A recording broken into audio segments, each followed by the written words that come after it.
Electric potential कर लिया था हम लोगों ने, पोटेंशियल एनर्जी कर लिया था।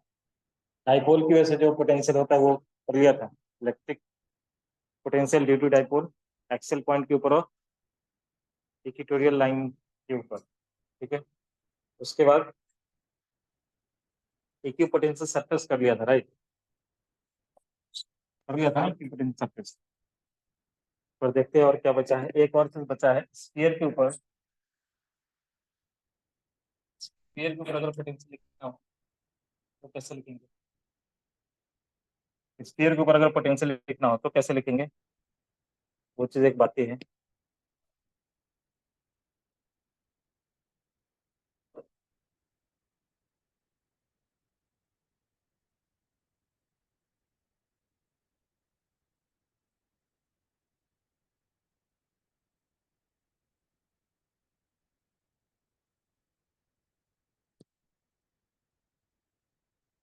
तो बोलते हैं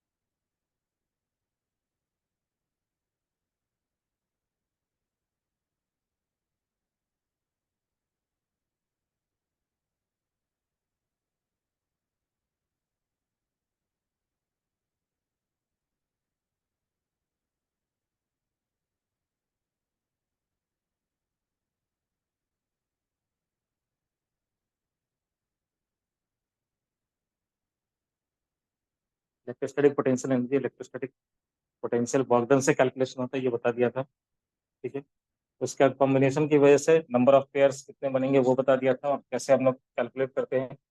ठीक है, ये क्वेश्चंस भी करा दिया था कि किसी अगर क्यूब के वर्टिसेस के ऊपर अगर कोई चार्जेस रखा है, इक्वल चार्जेस, तो पूरे सिस्टम में कितना पोटेंशियल एनर्जी होगा। ठीक है, उसके बाद इलेक्ट्रोस्टैटिक पोटेंशियल डिफाइन किया था, potential energy per unit charge, या फिर उसी को work done per unit charge कहा गया था एक्सटर्नलाइजेशन के वर्क डन के टर्म में। फिर उसके बाद हमने एक रिलेशन स्टेबल किया था, इलेक्ट्रिक फील्ड और पोटेंशियल के बीच में क्या रिलेशन होता है, तो DV equal to E dot D R. DV का डी हटाने के लिए दोनों तरफ इंटीग्रेशन डाल देंगे। रेफरेंस पॉइंट हम लोग यहाँ पे लिख लेते हैं, के ऊपर हम लोग पोटेंशियल को जीरो लेते हैं, राइट। इसलिए जब भी हम इंटीग्रेट करेंगे तो रेफरेंस पॉइंट इंफिनिटी से आता है। ठीक है, तो ये पॉइंट चार्ज की वजह से जो आता है V, that is Q by 4 pi epsilon naught R. अगर बहुत सारा चार्जेस है, इंडिविजुअल चार्जेस है, तो सबका पोटेंशियल किसी पॉइंट के ऊपर अगर पूछा जाएगा तो इंडिविजुअल चार्ज का पोटेंशियल उस पॉइंट पे लिखेंगे, और सिंपल एडिशन होता है, इसमें कोई वेक्टर एडिशन नहीं है, इसलिए कोई भी कंपोनेंट रिजोल्यूशन इसमें नहीं होता है। ठीक है, कंटिन्यूस डिस्ट्रीब्यूशन चार्ज के लिए हम लोग D Q by 4 pi epsilon naught R लिखते हैं, फिर इंटीग्रेशन डाल देंगे। अब potential difference between two points, इसको इलेक्ट्रिक फील्ड के टर्म में कैलकुलेट किया गया था, DV equal to E dot D R. इसके ऊपर हम लोग एक क्वेश्चन भी किया है। ठीक है, electric potential due to charge ring, ये भी था क्वेश्चन, इससे भी क्वेश्चन में था ये। ठीक है, रिंग की वजह से, चार्ज रिंग की वजह से इलेक्ट्रिक पोटेंशियल कितना होगा, तो वहां पे लैम्डा के टर्म में लिखना था, तो क्यू को हमने लैम्डा के टर्म में एक्सप्रेस किया था। ठीक है, अच्छा, उसके बाद electric potential due to conducting sphere और स्फेरिकल सेल, यहाँ से हम लोग को अभी करना है। ठीक है, देखो next, electric potential due to conducting sphere,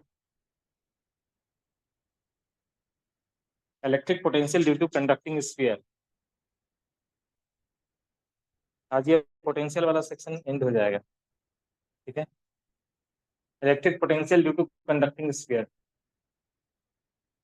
मतलब आज एस सी वर्मा का पहला वाला जो चैप्टर है इलेक्ट्रोस्टैट का, और दूसरा चैप्टर तो ऑलरेडी करा चुका है, गॉस लॉ होता है यहाँ पे। तीसरा कैपेसिटर है, तो कैपेसिटर स्टार्ट होगा शायद नेक्स्ट वाले क्लास। ठीक है, आज ये एंड हो जाएगा। कैपेसिटर एक बचा एनसीईआरटी के अकॉर्डिंग, कैपेसिटर जो है वो पोटेंशियल वाले चैप्टर में ही है। ठीक है, तुम लोग स्कूल में क्या चल रहा है, कैपेसिटर, या खत्म कर दिया? खत्म हो गया कैपेसिटर, वाह। करंट इलेक्ट्रिसिटी चल रहा है। टेस्ट हुआ है कोई इधर में स्कूल में फिजिक्स का? नहीं हुआ है, कब है? जून में, बहुत टाइम। चैप्टर यूनिट बता दिया है कौन सा? जून या जुलाई जब भी हो, यूनिट बता दिया उन्होंने कौन सा होगा, क्या होगा यूनिट टेस्ट में? पूरा आपके कैपेसिटर पूरा पूरा मतलब क्या, पूरा तो बहुत बड़ा चैप्टर होता है। यूनिट में कुछ दिया नहीं है, तुम लोग उसको नहीं बताया? तुम अभी नींद से जागे नहीं हो क्या? हाँ, झूलते हुए आए हो, अभी भी झूल ही रहे हो। हाँ, क्या? फर्स्ट और सेकंड चैप्टर, फर्स्ट और सेकंड एनसीईआरटी का फर्स्ट और सेकंड चैप्टर। तुम लोग के स्कूल में क्या है? EPS mega city.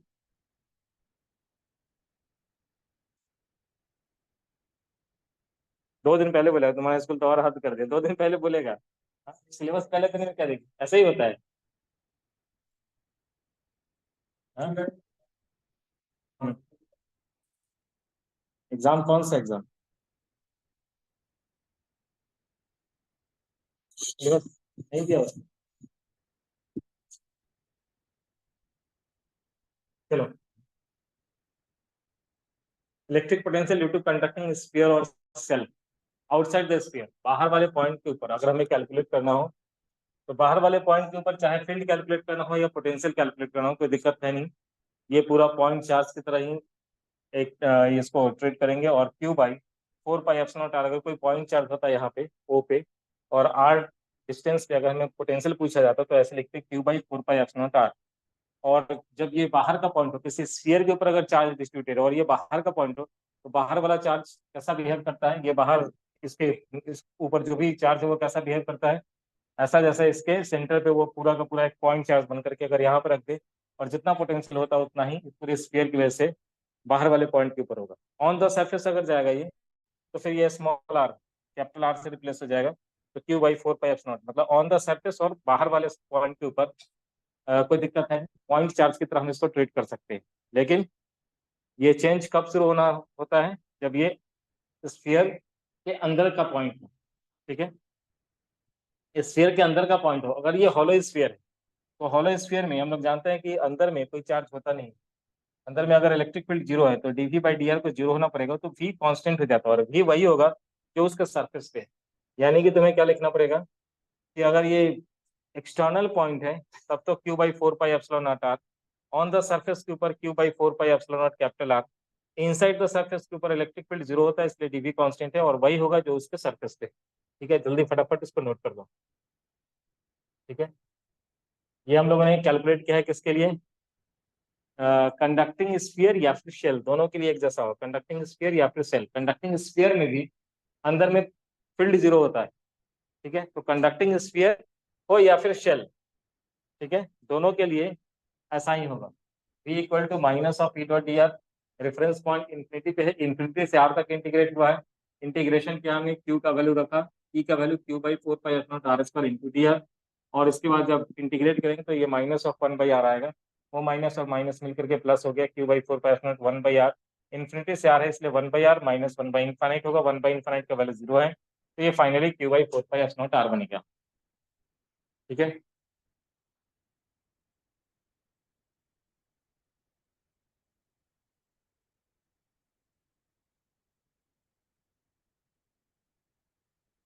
On the surface, surface के ऊपर अगर हम देखें, तो सरफेस के ऊपर सीधा तुम रिजल्ट लिख सकते हो, इस स्मॉल आर को कैपिटल आर से रिप्लेस कर दोगे, क्योंकि इसका इंटीग्रेशन जब करेंगे तो इन्फिनिटी से कैपिटल आर तक आएगा, तो फाइनल रिजल्ट वैसा ही रहेगा, सिर्फ यहाँ पे ये कांस्टेंट एक पॉइंट बन जाएगा, Q/4 पाई एप्सिलॉन आर। तो एक पर्टिकुलर वैल्यू ये दे रहा है, तो सरफेस के ऊपर ये कांस्टेंट रहेगा। ठीक है, उसके बाद inside the surface there is no electric field, so dV/dr is zero, V is constant. और ये कांस्टेंट क्वांटिटी है कितना, तो जो सरफेस के ऊपर पोटेंशियल है वही पोटेंशियल है, यानी कि शेल के लिए या फिर कंडक्टिंग स्फीयर के लिए potential at the surface is equal to, या potential at an internal point is equal to potential at the surface. ठीक है,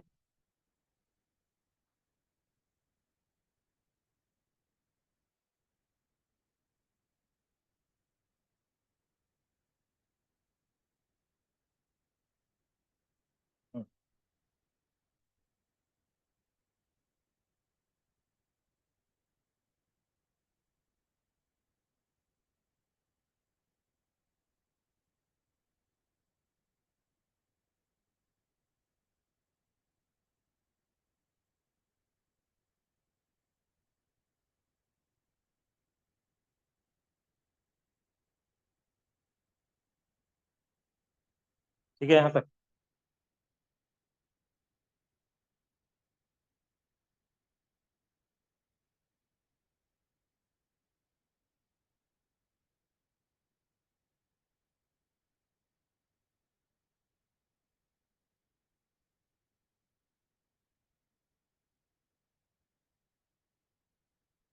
ठीक है। ओके। ठीक है।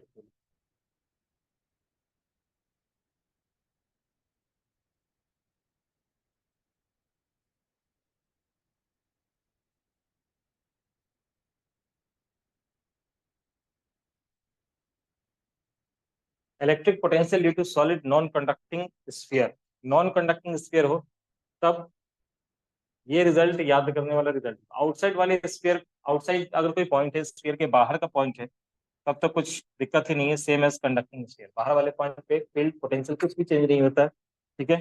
ऑन द, ये बिहेवियर इसका कैसा होता है, पॉइंट चार्ज की तरह होता है। ऑन द सरफेस पूछेगा तो same as the conducting sphere, जैसा उधर में था सरफेस के ऊपर कैपिटल आर आ जाता है तो आ रहेगा। Inside the sphere, non conducting sphere में इनसाइड द स्फीयर, यही याद रखने वाला होता है। ठीक है। इसका डेरिवेशन एक बड़ा सा डेरिवेशन है। ठीक है। और ये कैसे करते हैं डेराइव? ठीक है। तो डेराइव किया जाता है इसको दो पार्ट में, इनफाइनाइट से आर, और फिर आर से कैपिटल आर, या कैपिटल आर से आर तक जाते हैं इस तरह से। तो वी को हम लिखते हैं ई और डी आर। अब इनफाइनाइट से आर पॉइंट ऐसे अगर लिखें, और ये अंदर का पॉइंट है आर। ठीक है। तो इन्फिनिटी से आर तक का E one dot D R, और फिर दूसरा आर से लेकर के स्मॉल आर तक ई टू इंटू डी आर। अब जब ये सरफेस तक इंटीग्रेट कर रहे होंगे तो इलेक्ट्रिक फील्ड हम लोग क्या लिखेंगे, K Q by R square into D R, electric field into D are.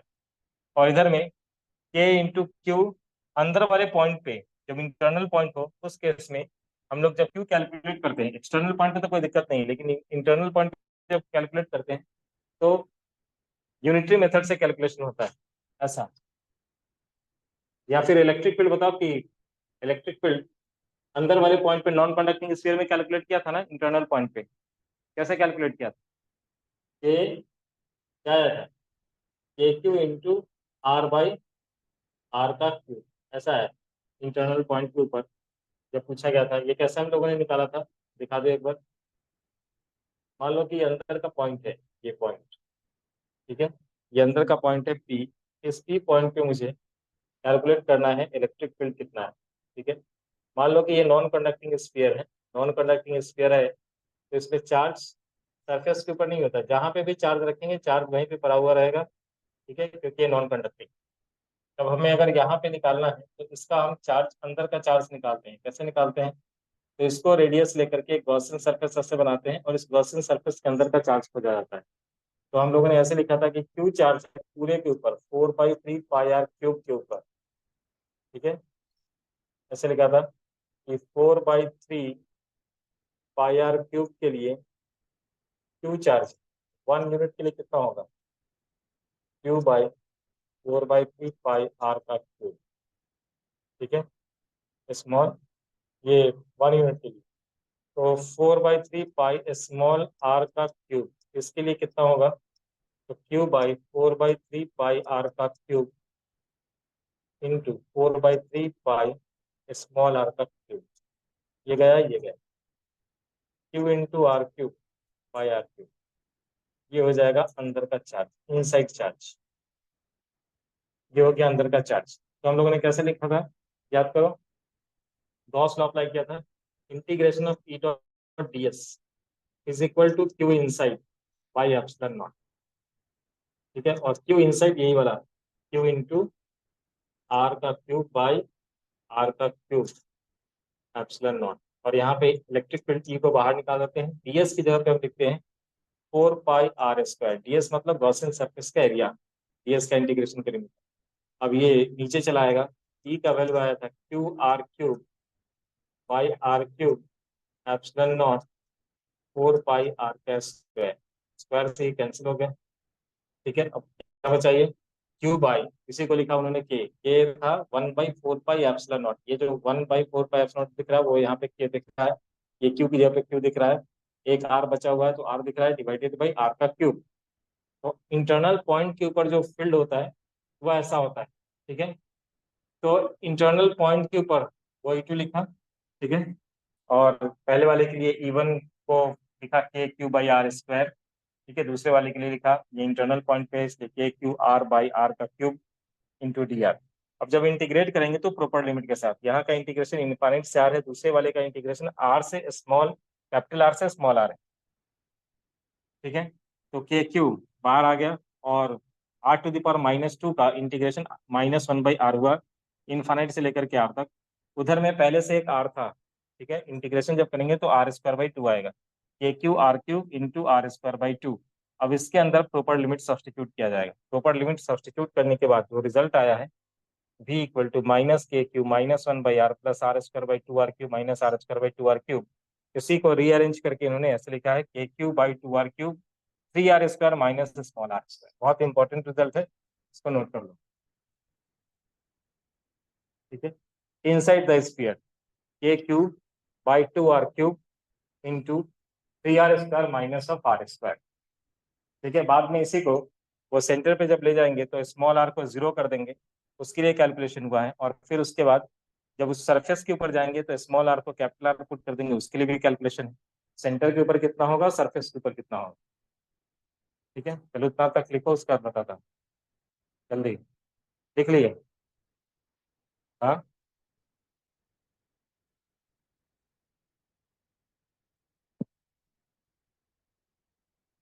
Side वाला जो कैलकुलेशन है पूरा गॉस लॉ का, वो E2 के लिए, E2 के लिए साइड वाला जो कैलकुलेशन है ना, ये जो मैंने कैलकुलेट किया है, इलेक्ट्रिक फील्ड जो निकाला है वो E2 के लिए है। ये E2 जो यहाँ पे K 1/4πε0, इसी को लिखा K × Q/R/εo। एप्सिलॉन नॉट तो था ऑलरेडी, R का क्यूब, ऐसा KQ × R/R का क्यूब, ये जो आया है वो किसके लिए आया, E2 के लिए आया। उसी को गॉस का से दिखाया, प्रूव किया। उधर करना हो तो साइड में दिखा सकते हो, या फिर गॉस ने बताया था मैंने, ये इंटरनल पॉइंट पे कैलकुलेट करना, ये उसी का रिकैपिटुलेशन।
हो गया यहाँ तक,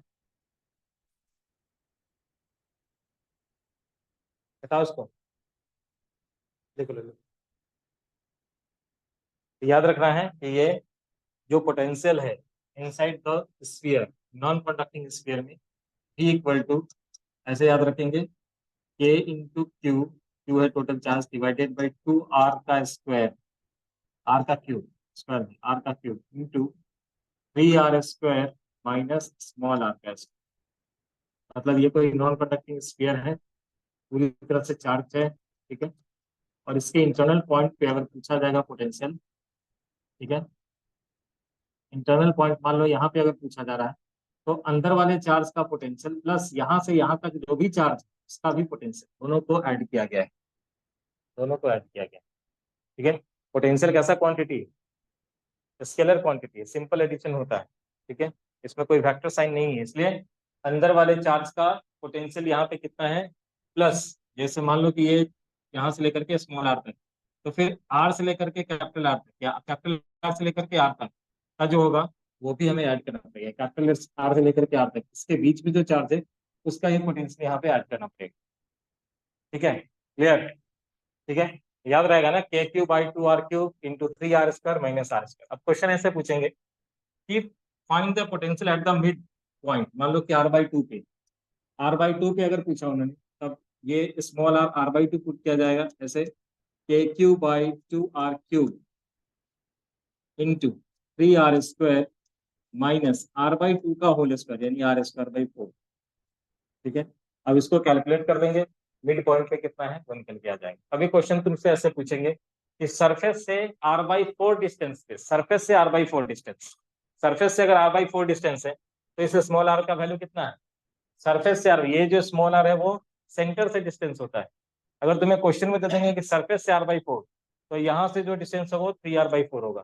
तो इस स्मॉल आर के अंदर थ्री आर बाई फोर का होल स्क्वायर सब्स्टिट्यूट किया जाएगा। तो किसी भी पॉइंट पे पोटेंशियल कैलकुलेट किया जा सकता है। ठीक है, क्लियर? अब सरफेस के ऊपर अगर पूछे, सरफेस के ऊपर चले जाओ, सरफेस के ऊपर पूछा जाएगा तो ये स्मॉल आर का वैल्यू क्या हो जाएगा? Capital R. कैपिटल आर जैसे ही पुट करेंगे three R square minus R square two R square, तो बन जाएगा at the surface, at the surface. तो फिर यहाँ पे क्या हो रहा है? A Q by two R cube three R square, surface के ऊपर पूछा इसलिए स्मॉल आर को कैपिटल आर पुट कर दिया ऐसा। तो K Q by two R का cube into three R square minus R square two R का स्क्वायर, ये कैंसिल हो गया, ये कैंसिल, क्या हो गया ये? To K Q by, to भी कैंसिल हो जाएगा, टू भी हटा दो, तो टू को हटा दो, के क्यू बाई आर, सरफेस के ऊपर तो यही होता है। ठीक है, के क्यू बाई आर। ये अगर पूछा जाए सेंटर के ऊपर कितना है, तो इस आर का वैल्यू हम जीरो पुट कर देंगे। आर का वैल्यू जीरो पुट करेंगे तो क्या हो जाएगा? एट द सेंटर, मतलब ये पोटेंशियल एट द सेंटर, तो आर की वैल्यू को जीरो पुट करेंगे, के क्यू ये three R square into three R square, R का वैल्यू जीरो हो चुका है, डिवाइडेड बाई नीचे में टू आर का क्यूब, ये कट गया, तो three by two R, three by two K Q by R. तो जो उसके सरफेस पे है, सरफेस पे जो है उसका three by two times at the centre, तो V at the centre is three by two times potential at the surface. जो सरफेस के ऊपर पोटेंशियल है उसका थ्री बाई टू टाइम्स, ये चीज यही लिखा है इन्होंने, V at the centre is equal to three by two times potential at the surface. ठीक है, clear?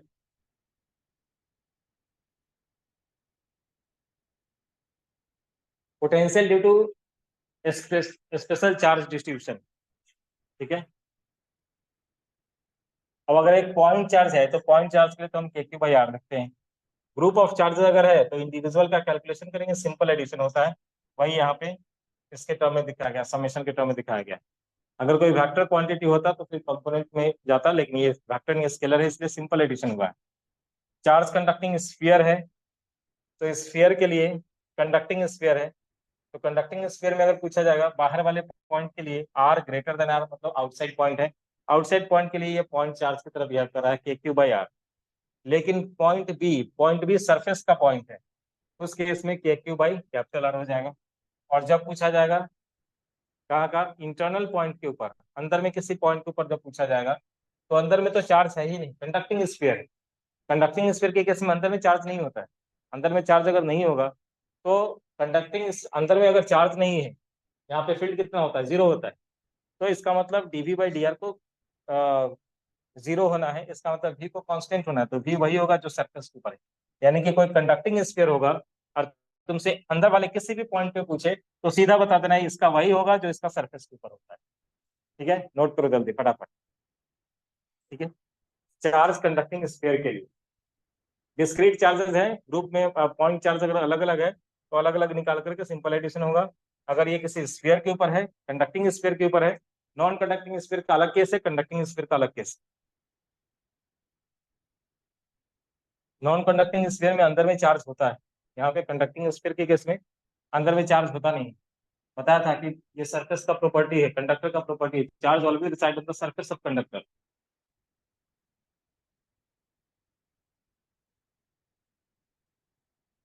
Charge always reside on the surface of conductor.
ठीक है।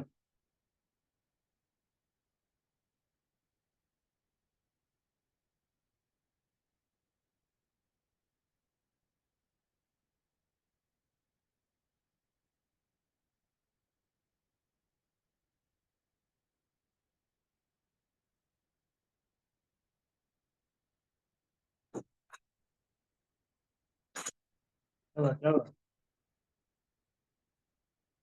पानी पर है ना, फिर क्यों खोल रहे हो इसको?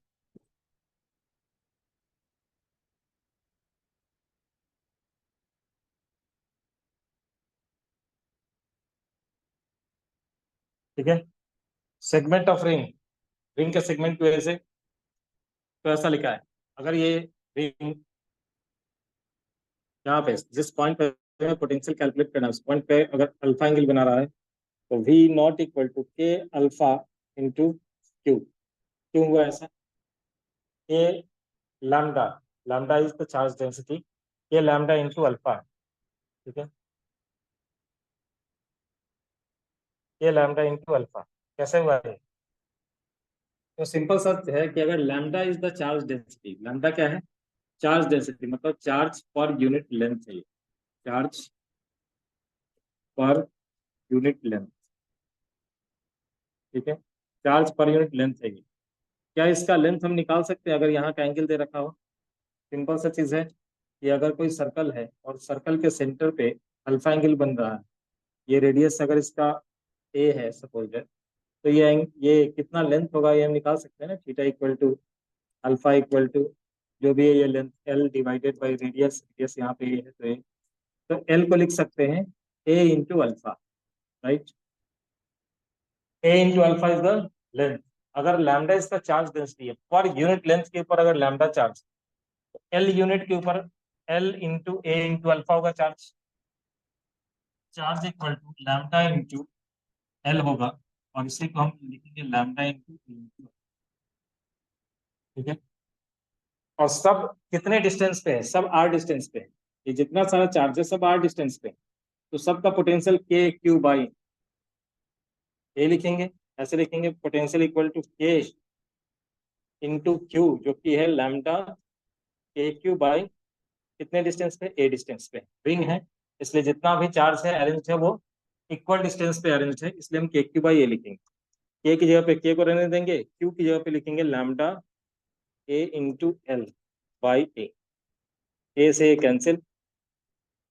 ठीक है, अल्फा लिखा था ना, क्या लिखा था हमने? सॉरी, एल, ए इंटू अल्फा लिखा था, अल्फा।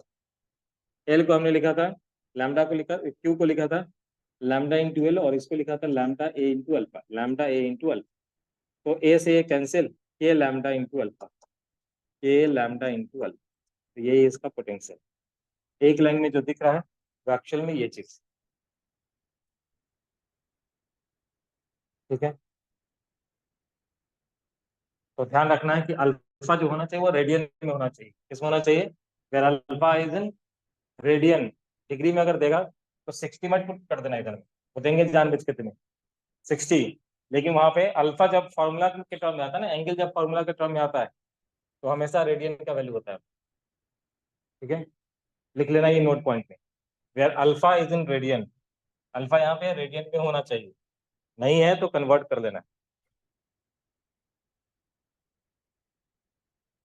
अब यहाँ पे देखो uniformly charge semi circular ring, उसके सेंटर पे पूछा है, तो सेंटर से जितने सारे चार्ज हैं उन सब का डिस्टेंस तो इक्वल ही है ना। तो के इंटू सब इसका Q1 Q2 Q3 पूरा ऐड अगर करेंगे तो टोटल क्यू मिलेगा, के क्यू बाई ए डिस्टेंस पे है सब सारे चार्ज, तो के क्यू बाई ए। तो uniformly charge semi circular ring अगर होगा तो के क्यू बाई ए इस तरह से। जब यहाँ पे आधा पॉजिटिव और आधा निगेटिव है तब के लिए, तो यहाँ पे पोटेंशियल जीरो हो जाएगा। सिंपल एडिशन है, जितना पॉजिटिव है उतना ही निगेटिव है, इसलिए पोटेंशियल जीरो हो जाएगा। यही इलेक्ट्रिक फील्ड होता तो जीरो नहीं होता, यहाँ पे भी पोटेंशियल जीरो हो जाएगा। इक्वल अमाउंट में पॉजिटिव और नेगेटिव दोनों चार्ज, तो पोटेंशियल तो सिंपली ऐड होता है विदाउट एनी डायरेक्शन, तो उस वजह से वो जीरो हो जाएगा। यानी कि सेकंड वाले केस और थर्ड वाले केस में पोटेंशियल जो होगा वो जीरो होगा।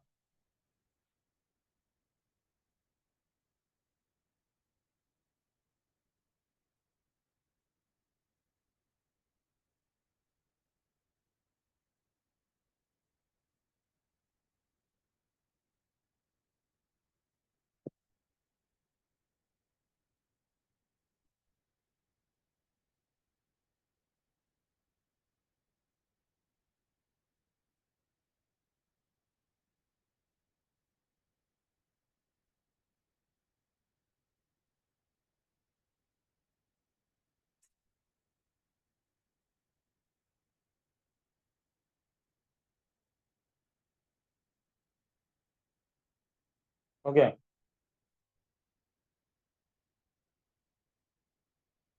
हम्म, बिल्कुल। फिर आएंगे इक्विपोटेंशियल सरफेस, उसके बाद आज एंड हो जाएगा पूरा।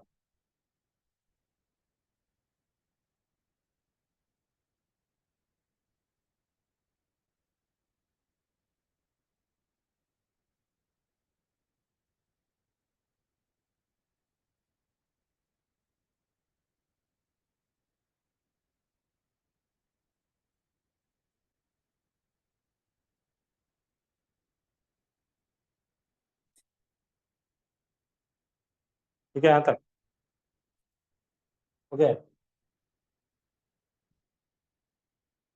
इक्विपोटेंशियल सरफेस बताया था, इक्विपोटेंशियल सरफेस कैसा होता है।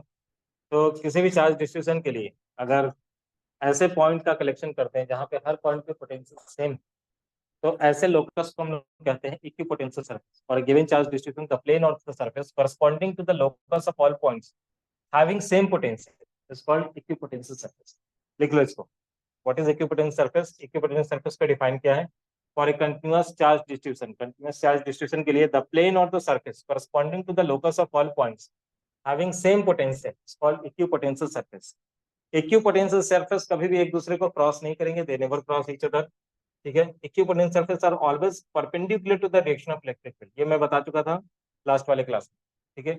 इक्विपोटेंशियल सरफेस के हमेशा परपेंडिकुलर होता है इलेक्ट्रिक फील्ड का डायरेक्शन, ठीक है। If A charge is move from one point two another over equipotential surface, तो उसमें कोई भी वर्क डन नहीं होता है। क्यों? क्योंकि कोई भी चेंज इन पोटेंशियल है नहीं। फोन बंद कर दो, नहीं तो तुम्हारा कंप्लेन जाएगा, फोन तुम्हारा फेंक दूंगा, मैं बार बार कह रहा हूँ। एक तो ईयरफोन निकाल के बैठ, ठीक है। कंसंट्रेशन सबसे ज्यादा कम तुम्हारा रहता है इधर।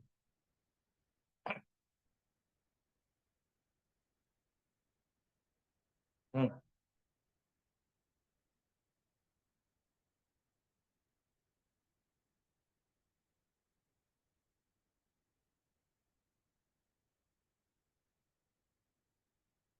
For a given charge distribution, the plane of the surface corresponding to the locus of all points having same potential is called equipotential surface। Equipotential surfaces can never cross each other, ठीक है। ये points बना करके लिखना है। Equipotential surface are always perpendicular to the direction of electric field. और यहाँ पे इक्विपोटेंशियल सरफेस में एक पॉइंट से दूसरे पॉइंट पे अगर जाते हैं तो उसमें कोई वर्क डन नहीं होता, ठीक है, क्योंकि हर जगह पे पोटेंशियल सेम है। चार्ज को जब मूव कराएंगे बी से ए पे तो change in potential into charge is work done. और वर्क डन यहाँ पे चूंकि चेंज इन पोटेंशियल नहीं है इसलिए वर्क डन भी यहाँ पे जीरो होगा, ठीक है। कुछ इक्विपोटेंशियल सरफेस यहाँ पे बनाए गए हैं, ठीक है, फॉर यूनिफॉर्म इलेक्ट्रिक फील्ड। अगर यूनिफॉर्म इलेक्ट्रिक फील्ड हो तो ऐसे प्लेन बनाना है तुम्हें, प्लेन मतलब इस सरफेस के परपेंडिकुलर, ये प्लेन सरफेस जो होगा वो इक्विपोटेंशियल सरफेस को बता रहा है। अगर यूनिफॉर्म फील्ड है तब यूनिफॉर्म फील्ड के लिए ऐसा दो प्लेन सरफेस सरफेस बनाना है, बनाने को आता है, इक्विपोटेंशियल सरफेस ड्रॉ करने को आता है। और यूनिफॉर्म फील्ड के लिए ऐसा किसी पॉइंट चार्ज के लिए इक्विपोटेंशियल सरफेस बनाना है तो स्फीयर, ठीक है, क्योंकि यहाँ से हर डिस्टेंस इसके ऊपर सबका डिस्टेंस इक्वल ही रहेगा, ठीक है, इन सबका। तो ये इक्विपोटेंशियल सरफेस होगा डिफरेंट रेडियस का इक्विपोटेंशियल सरफेस। अगर कोई लाइन चार्ज डिस्ट्रीब्यूटेड है तो उसके लिए ये सिलेंडर बनेगा इक्विपोटेंशियल सरफेस, ठीक है। ड्रॉ करने के लिए आता है एग्जाम में, draw the equipotential surface for uniform field के लिए कहेगा दो प्लेनर सरफेस एक दूसरे के पैरेलल ऐसे ड्रॉ करते हैं, ये इक्विपोटेंशियल सरफेस को रिप्रेजेंट कर रहा है। किसी पॉइंट चार्ज के लिए आएगा तो ऐसा ड्रॉ करेंगे, किसी लाइन चार्ज के लिए आएगा तो सिलेंड्रिकल ड्रॉ। ये इक्विपोटेंशियल सरफेस का ड्रॉइंग है, कर लेना पड़ेगा।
ठीक है, यहाँ तक।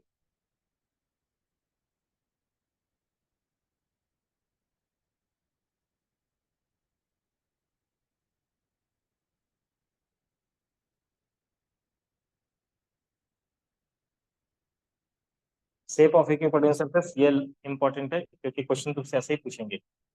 यूनिफॉर्म फील्ड के लिए इक्विपोटेंशियल सरफेस ड्रॉ करो। यूनिफॉर्म फील्ड मतलब इक्वली स्पेस्ड पैरेलल लाइंस, ऐसे दिखाते हैं, इक्वली स्पेस्ड पैरेलल लाइंस। ये इक्विपोटेंशियल ये है यूनिफॉर्म फील्ड। यूनिफॉर्म फील्ड के लिए दो पैरेलल सरफेस फील्ड के परपेंडिकुलर, फील्ड से 90 डिग्री का एंगल बनाता हुआ होना चाहिए, इसको हम इक्विपोटेंशियल सरफेस कहेंगे। पॉइंट चार्ज है तो स्फीयर, ठीक है, डिफरेंट रेडियस का स्फीयर ड्रॉ कर दो, इक्विपोटेंशियल सरफेस बन जाएगा पॉइंट चार्ज के लिए,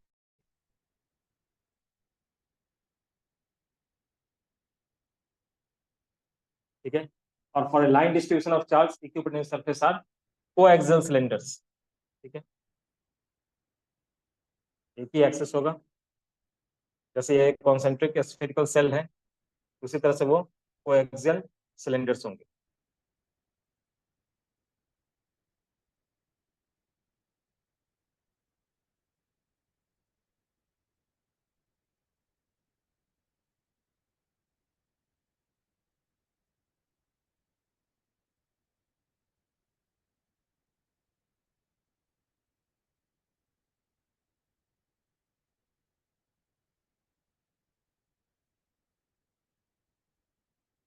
पीछे करो।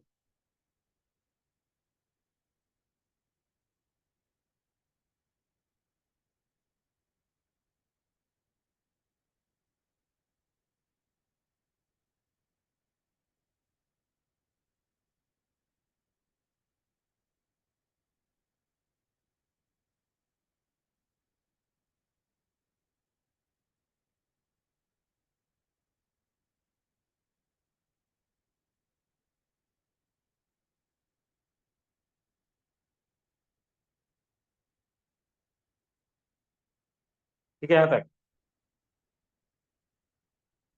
ये ऑलरेडी मैं बोल चुका हूँ, इलेक्ट्रिक फील्ड और इलेक्ट्रिक पोटेंशियल के बीच में क्या रिलेशन है, D V equal to E dot D R. ठीक है, तो वो ऑलरेडी हो चुका है।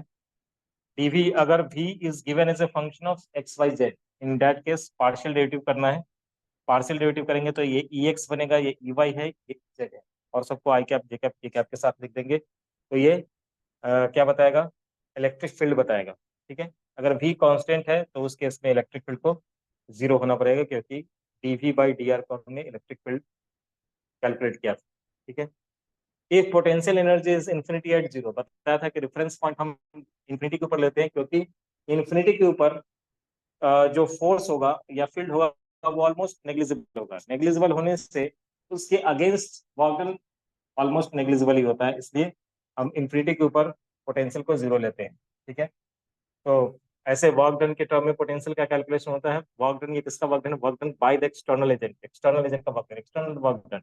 External work done equal to होता है change in potential energy in assembling a given charge system. बताया था कि जो पोटेंशियल इन्फिनिटी से लेकर के अगर आ रहे हैं तो इन्फिनिटी के ऊपर पोटेंशियल जीरो है, और फाइनल पोजीशन में जो भी असेंबल करने के बाद जो एनर्जी रहा होगा that is the work done. ठीक है, असेंबलिंग में भी उतना ही होगा, रिवर्स।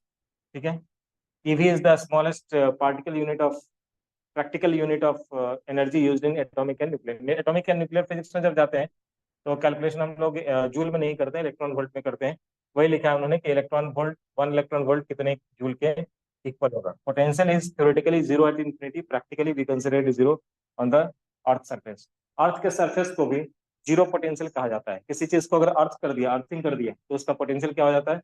जीरो। ठीक है, तो ये इंपॉर्टेंट है पॉइंट कि प्रैक्टिकली हम लोग अर्थ को जीरो पोटेंशियल देते हैं।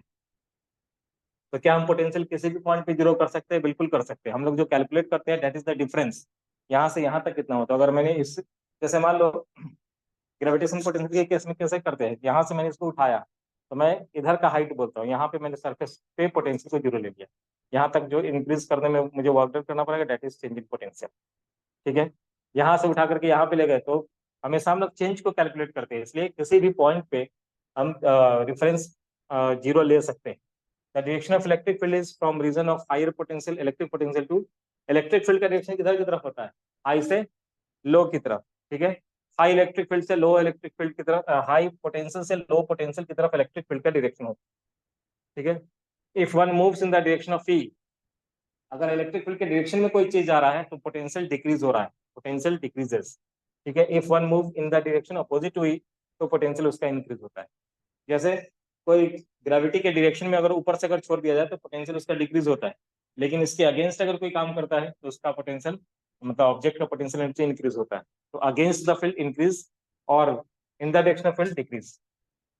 Electric potential is the same at all point in region, जहाँ पे इलेक्ट्रिक फील्ड जीरो है वहाँ पे पोटेंशियल पॉइंट पे सेम रहेगा। तो equipotential surface need not be physical surface, any imaginary surface. Important है, क्या ये कोई एक्चुअल सरफेस होता है? नहीं, ये कोई इमेजिनरी सरफेस है over which the electric field is perpendicular to everywhere, उसको हम इक्विपोटेंशियल सरफेस कहते हैं। तो equipotential surface is an imaginary surface. Equipotential surface are closely spaced where electric field intensity is large, जहाँ पे इलेक्ट्रिक फील्ड इंटेंसिटी ज्यादा होगा वहाँ पे ये क्लोज में होंगे, और जहाँ पे कम है वहाँ पे widely separated. Electric field must be zero with in an equipotential volume. Different equipotential surface due to point charge whose potential differ by a constant amount are not equispaced. Two equipotential surface never intersect. ये कभी एक दूसरे को intersect नहीं करेंगे. When we place a charge conductor inside a hollow conductor and connect them to by a conducting wire, the charge will completely transfer from inner conductor to the outer. Simple सा चीज है, charge का flow वहां से होगा जहां high potential है, high से लो की तरफ चार्ज का फ्लो होता है। तो के क्यू बाई आर, जिसका छोटा रेडियस है, के क्यू बाई आर अगर कैलकुलेट करोगे तो आर अगर कम है तो पोटेंशियल उसका ज्यादा होगा। तो दो स्फीयर है, एक छोटे वॉल्यूम का स्फीयर, एक बड़े वॉल्यूम का स्फीयर, दोनों को तुमने चार्ज किया, दोनों को एक कंडक्टिंग वायर से जोड़ दिया, तो चार्ज का फ्लो पूछा जाएगा तुमसे कि किधर से किधर की तरफ होगा। तो मिलेगा कि बड़ा वाला चार्ज, बड़ा वाले स्फीयर में ज्यादा चार्ज है, लेकिन उसका पोटेंशियल कम है, के क्यू बाई आर। अगर दोनों को अगर हम कंपेयर करेंगे तो K Q by are smaller, जिसका भी पोटेंशियल ज्यादा होगा वहां से लो पोटेंशियल की तरफ चार्ज का फ्लो होगा। ठीक है, हम लोग को स्फीयर वाला क्वेश्चन करना था, वो स्फीयर वाला क्वेश्चन आ चुका है। यस। लिखो ये, एक टोटल चार्ज है Q is given to two concentric shell so that their surface charge densities are equal. दोनों के चार्ज डेंसिटी इक्वल है, सरफेस चार्ज डेंसिटी इक्वल है। मतलब टोटल चार्ज Q था, उसको दो पार्ट में डिवाइड किया गया है। इस तरह से डिवाइड किया गया है कि इसके ऊपर, मतलब इसका कुछ एरिया है, तो area charge divided by area जब करेंगे, यानी कि सरफेस चार्ज डेंसिटी इसका निकालेंगे और इसका भी निकालेंगे, दोनों का सरफेस चार्ज डेंसिटी सेम। ठीक है, deduce an expression for potential at their common centre. अब इन दोनों का जो कॉमन सेंटर है, उस पॉइंट पे हमें उस पॉइंट पे हमें पोटेंशियल को निकालना है, मतलब पोटेंशियल निकालना हमें इस पॉइंट पे। ठीक है, तो चार्ज तो दोनों का अलग अलग है, एक के ऊपर Q1 चार्ज होगा, दूसरे के ऊपर Q2 होगा, ऐसा Q1 और इसके ऊपर Q। लेकिन दोनों का सम हमें पता है, Q1 प्लस Q2 कितना है, टोटल चार्जेस Q, ऐसा गिवन था क्वेश्चन के अंदर। ठीक है, कि Q1 प्लस Q2 क्या है, Q है, दोनों का एडिशन Q है। अब एक का रेडियस A है, तो पहले वाले का हम सिग्मा 1 निकालते हैं चार्ज डेंसिटी, तो Q1 बाई 4 पाई, एरिया लिखेंगे 4 पाई R का स्क्वायर यानी A का स्क्वायर, ये है चार्ज डेंसिटी। दूसरे वाले का Q2 बाई 4 पाई B का स्क्वायर, ऐसा लिखेंगे। लेकिन अकॉर्डिंग टू क्वेश्चन क्या है, ये चार्ज डेंसिटी इक्वल है। अकॉर्डिंग टू क्वेश्चन दोनों का चार्ज डेंसिटी क्या है, सिग्मा 1 इक्वल टू सिग्मा 2, ये गिवन, ये है गिवन। ठीक है, अब तुम्हें पूछा गया है कि अच्छा चलो, अगर ये दोनों को हम सिग्मा लिख देते हैं, तो क्या मैं Q1 को निकाल सकता हूँ यहाँ से, sigma equal to Q, sorry Q1 equal to, अगर दोनों का चार्ज डेंसिटी सिग्मा है, ठीक है, sigma 1 equal to sigma 2 equal to sigma, मान लिया हमने दैट। ठीक है, तो हम क्या लिखेंगे, sigma into 4 pi A square, this one is Q1, और sigma into 4 pi B square, this one is Q2। लिख सकते हैं ऐसे, sigma into 4 pi B square, ये क्या है, Q2 है। तो Q1 और Q2 दोनों में पता चल चुका है। ठीक है, charge on A, charge on B दोनों पता चल चुका है, यानी कि सिग्मा 4 पाई A स्क्वायर ये Q1 है, sigma 4 pi B square Q2 है, दोनों का सम Q। ठीक है यहाँ तक। अब इसके बाद अगर हम यहाँ से सिग्मा को कैलकुलेट करना चाहेंगे, तो सिग्मा को कैलकुलेट कर सकते हैं। Sigma is Q by 4 pi A square B square, यहाँ से निकाल लेते हैं Q divided by 4 pi A square B square, this one is sigma. अब हमें पूछा गया है पोटेंशियल एट पॉइंट, कहाँ पे, सेंटर पे। अब ये बताओ सेंटर के लिए, अभी तुम भूल जाओ आगे में कि बी रेडियस का कोई स्फीयर है, भूल जाओ उसको। अभी मान लो कि एक ही स्फीयर है तुम्हारे पास ए रेडियस का, उसके सेंटर पे अगर पूछा जाएगा तो हम क्या कहेंगे, कितना है इसका पोटेंशियल, चार्ज के टर्म बताओ। तो V इक्वल टू क्या लिखेंगे, के क्यू, अंदर में किसी भी पॉइंट पे क्या होता है, वही होगा जो उसके सरफेस पे है। तो K Q1 बाई ए, यही होगा ना पहले वाले का। दूसरे वाले का, ये तो हमने सिर्फ इसकी वजह से निकाला, ए सरफेस की वजह से, बी सरफेस की वजह से कितना होगा, तो बी सरफेस की वजह से हो जाएगा के, चार्ज है इसके ऊपर Q2 डिवाइडेड बाई कितना है इसका रेडियस बी, तो K Q1 by A plus K Q2 by B, ऐसा ही लिखेंगे ना दोनों का, इसका भी और इसका भी, दोनों का ऐड करके। तो वही करना है अभी हमें। तो उस Q1 और Q2 को हमें सिग्मा के टर्म में कैलकुलेट करना है, लिखना है। ठीक है, तो मैं यहाँ पे टोटल पोटेंशियल को क्या लिखूंगा, के कॉमन है दोनों में, Q1 बाई ए, Q1 को क्या लिखा, Q1 को क्या लिखा था, sigma 4 pi A square, sigma 4 pi A का square divided by A, plus यहाँ पे के बाहर जा चुका है, sigma 4 pi B square divided by B. ठीक है, अब यहाँ से ए से ये कैंसिल, ये बी से कैंसिल, तो क्या बचा, के का वैल्यू पुट करते 1/4 पाई एप्सिलॉन नॉट। देखो 4 पाई भी कैंसिल हो जाएगा, सिग्मा और 4 पाई को तुम बाहर निकाल दो, सिग्मा और 4 पाई दोनों में था, सिग्मा 4 पाई बाहर आ गया, बचा क्या इसके अंदर, ए प्लस बी। ठीक है, 4 पाई कैंसिल, तो फाइनली क्या आया, सिग्मा एप्सिलॉन नॉट,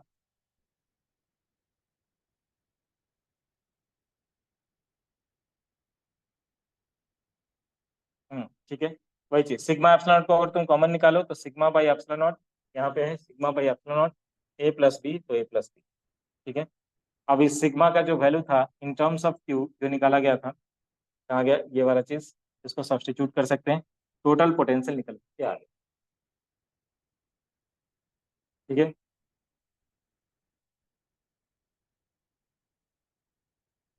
तो कैसे चार्ज डेंसिटी को निकालना है वो चीज क्लियर हुआ। मान लेंगे हम अपने मन से कि एक के ऊपर Q1 चार्ज है, दूसरे के ऊपर Q2 charge.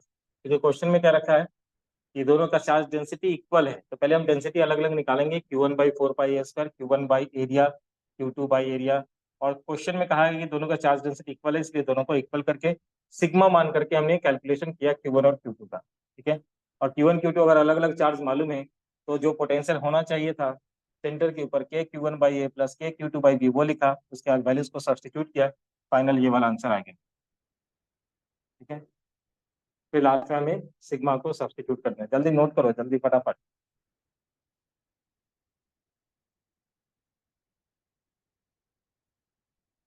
Total charge Q is given to the given so that their surface charge densities are equal. Gives an expression of potential at the common center. Question लिखने के बाद लिखना है।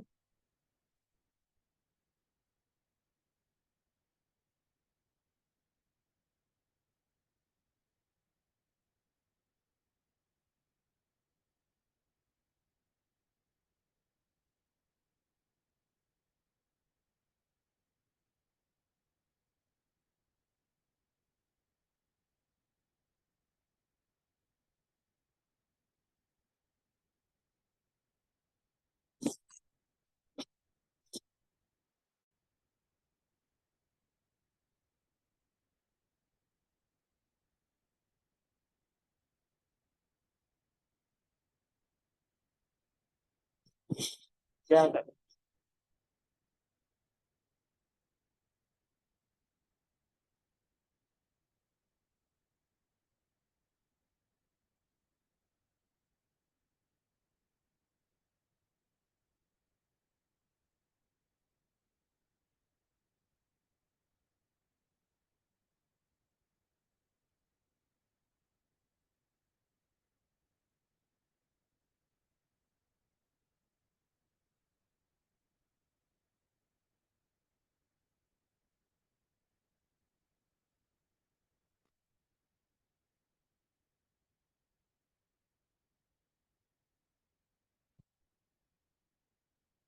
हाँ,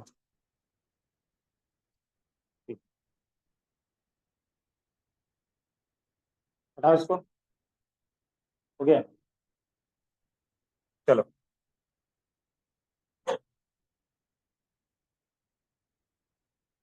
एक और क्वेश्चन था इसमें, स्फीयर वाला ही अभी ले रहा हूँ मैं। हाँ, ये रहा। ये क्वेश्चन बहुत जगह पे पूछा जा चुका है, पहले जे एडवांस ने पूछा था। ठीक है, बाद में दूसरी जगह पे आया ये, तो इसको भी नोट कर लेना है। ठीक है, क्वेश्चन है कि ये तीन कॉन्सेंट्रिक स्फीयर है, दिख रहा है ऐसे, ये तीन कॉन्सेंट्रिक स्फीयर, तीनों का चार्ज डेंसिटी जो है वो दे रखा है, सिग्मा, माइनस सिग्मा और प्लस ऑफ सिग्मा। ठीक है, ऐसा दे रखा है। और ये है VA = VC, मतलब ए का पोटेंशियल निकालना है, सी का पोटेंशियल निकालना है, दोनों को आपस में इक्वल करना है। ठीक है, इक्वल करने के बाद जो कंडीशन है वो निकालना है। ठीक है, ये जब IIT में आया था एग्जाम में, तो उन्होंने पूछा था, कंडीशन दे करके पूछा था, बताओ V और VC के बीच में क्या रिलेशन, पोटेंशियल ए और सी का, तो आपस में इक्वल होगा। जब बहुत बाद में नीट में जब ये पूछा तो उन्होंने ऐसे कंडीशन दे करके पूछा, कंडीशन ये VA = VC है, कंडीशन निकालो उल्टा। ठीक है, उल्टा क्वेश्चन करके पूछा। ठीक है, तो ये कैलकुलेशन कैसा होगा, सबका चार्ज डेंसिटी दिया हुआ है, A B और C तीन है, तीन पॉइंट है, लेकिन हमें ए और सी के बीच का पोटेंशियल इक्वल दिया हुआ है, तो हम इस पॉइंट पे एक बार पोटेंशियल कैलकुलेट करेंगे। तो दो तरीके से कैलकुलेशन होगा यहाँ पे, इसके लिए पहले हमें थोड़ा थ्योरी में चलना पड़ेगा। ठीक है, उसके बाद वापस इस क्वेश्चन में आएंगे। थ्योरी क्या है कि अगर ये एक स्फीयर है, ठीक है, यहाँ पे मैंने एक स्फीयर ले लिया, फिर एक कंसेंट्रिक स्फीयर, फिर एक और sphere। पहले एक ही स्फीयर लिए करते हैं, दो स्फीयर, दो स्फीयर। अभी अभी हमने किया इसमें, अंदर वाले पॉइंट पे लोगों ने कैलकुलेट किया था क्या, पोटेंशियल। अब हो सकता है कि ये पॉइंट अंदर ना हो करके इन दोनों के बीच में हो, ऐसा पॉइंट हो सकता है, या हो सकता है कि यहाँ पे हो, बाहर का पॉइंट हो सकता है ना, किसी भी तीरों में से किसी पॉइंट पे पूछ सकते हैं। ये है ए या सी लिख दो, ये ए, ये बी और सी, ये 3 पॉइंट पे तुम्हें पोटेंशियल कैलकुलेट करना है। ठीक है, इस 3 पॉइंट पे पोटेंशियल का कैलकुलेशन कैसे होगा? तो इसके ऊपर हमें चार्ज मालूम होना चाहिए Q1, इसके ऊपर चार्ज मालूम होना चाहिए Q2। तो अभी नहीं देंगे तो चार्ज डेंसिटी के टर्म में लिखेंगे, तो अभी मैं डेंसिटी के टर्म में लिख रहा हूँ। ठीक है, मान लेते हैं कि यहाँ का जो डेंसिटी है वो सिग्मा, और यहाँ का भी डेंसिटी सिग्मा। दोनों का डेंसिटी इक्वल कहेंगे, जनरली वो ऐसा ही देंगे कुछ, दोनों का डेंसिटी इक्वल। ठीक है, तुम अगर जनरल फॉर्म में निकालना चाहते हो तो सिग्मा 1 सिग्मा 2 ऐसे लिखो। ठीक है, कंडीशन होगा तो सिग्मा 1 इक्वल टू सिग्मा 2 ऐसा लिख सकते हैं। अब at point C potential, at point C potential at point C, देखो मैं सी पॉइंट पे कैलकुलेट कर रहा हूँ पोटेंशियल। ठीक है, सी लिखना नहीं है, सी अंदर का पॉइंट, इसके लिए भी Q1 के लिए भी और Q2 के लिए मैं 2 टर्म में कैलकुलेट करूंगा। एक चार्ज के टर्म में कैलकुलेट करूंगा, लेकिन चार्ज के टर्म में कोई पूछा नहीं जाएगा। ठीक है, और दूसरा, लेकिन चार्ज के टर्म में हमने एक्सप्रेशन पढ़ा है, इसलिए मैं लिखूंगा एक्सप्रेशन को Q के टर्म में, बाद में मैं उसको सिग्मा में कन्वर्ट कर दूंगा। ठीक है, चार्ज डेंसिटी के टर्म। तो सी पॉइंट के ऊपर जो पोटेंशियल है वो पोटेंशियल कितना है? तो सी पॉइंट के ऊपर पोटेंशियल लिखेंगे, नाम रख दो इसका सरफेस 1, सरफेस 2। ठीक है, सरफेस 2, सरफेस 1 की वजह से और सरफेस 2 की वजह से। ठीक है, तो सरफेस 1 की वजह से इंटरनल पॉइंट, इंटरनल पॉइंट पे हम क्या लिखते हैं? इंटरनल पॉइंट पे वही लिखते हैं जो उसके सरफेस पे होता है। तो सरफेस के ऊपर मैं पोटेंशियल एट सी लिख रहा हूँ, तो इसके लिए भी S1 के लिए भी ये इंटरनल पॉइंट है, S2 के लिए भी ये इंटरनल पॉइंट है। तो मैं क्या लिखूंगा? जो सरफेस के ऊपर होता है K Q1 बाई, इसका रेडियस है, मान लेते हैं R1, इसका रेडियस है R2, तो K Q1 बाई R1 ऐसा लिखूंगा, plus K Q2 by R2। Simple, दोनों का सरफेस के ऊपर जो पोटेंशियल होता है वो हमने लिख दिया। क्योंकि यह पोटेंशियल स्केलर क्वांटिटी है, इसलिए सिंपल एडिशन होना चाहिए था, सिंपल एडिशन कर दिया।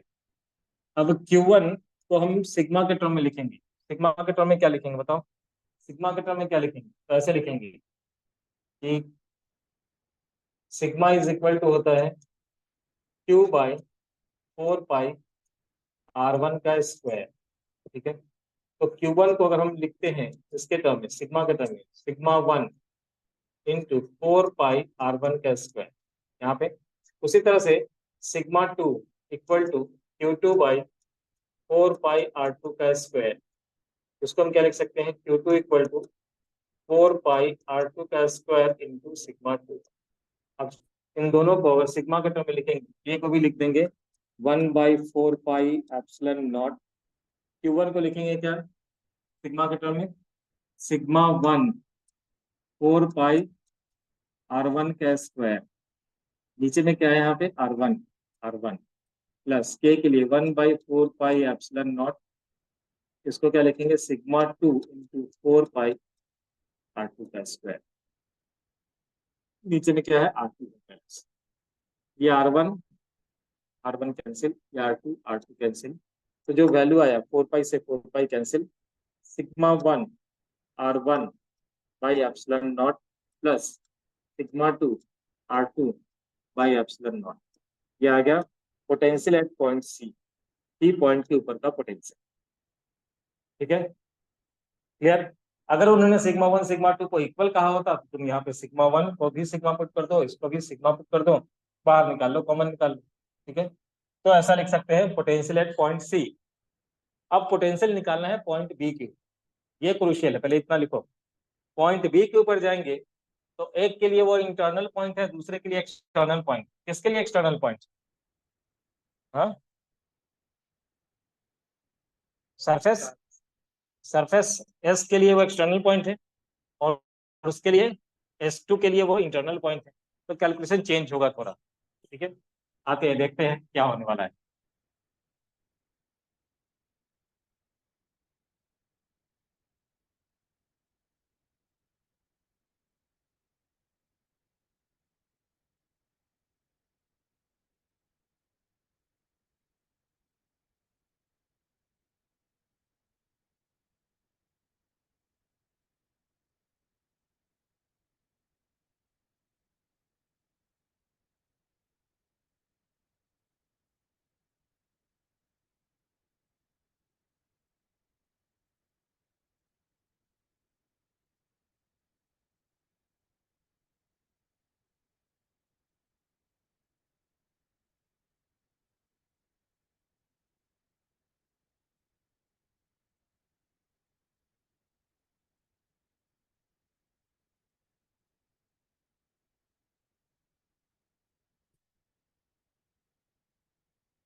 हो गया।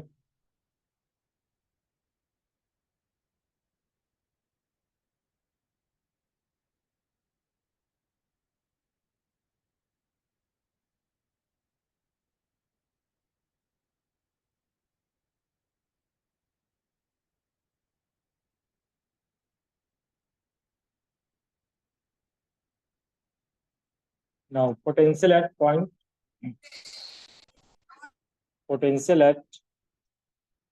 बी,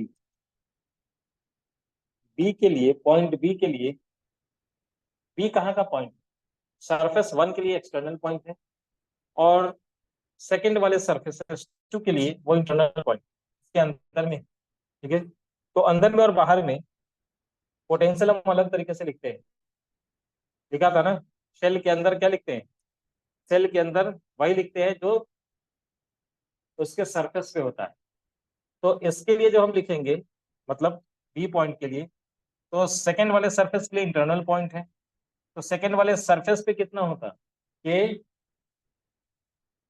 Q2 बाई R2, के Q2 बाई R2। इसके लिए ये एक्सटर्नल पॉइंट, एक्सटर्नल पॉइंट पे क्या होगा, एक्सटर्नल पॉइंट कितना है वो हमें पता होना चाहिए, तो ये डिस्टेंस आर हम क्या है, आर, R1 नहीं, आर। एक्सटर्नल पॉइंट के ऊपर क्या लिखते हैं, के Q1 बाई आर। अब के Q1 बाई आर, मतलब बी पॉइंट के ऊपर जब मैं लिखूंगा ऐसे, तो के Q1 बाई आर, यहाँ पे के Q2 बाई R2।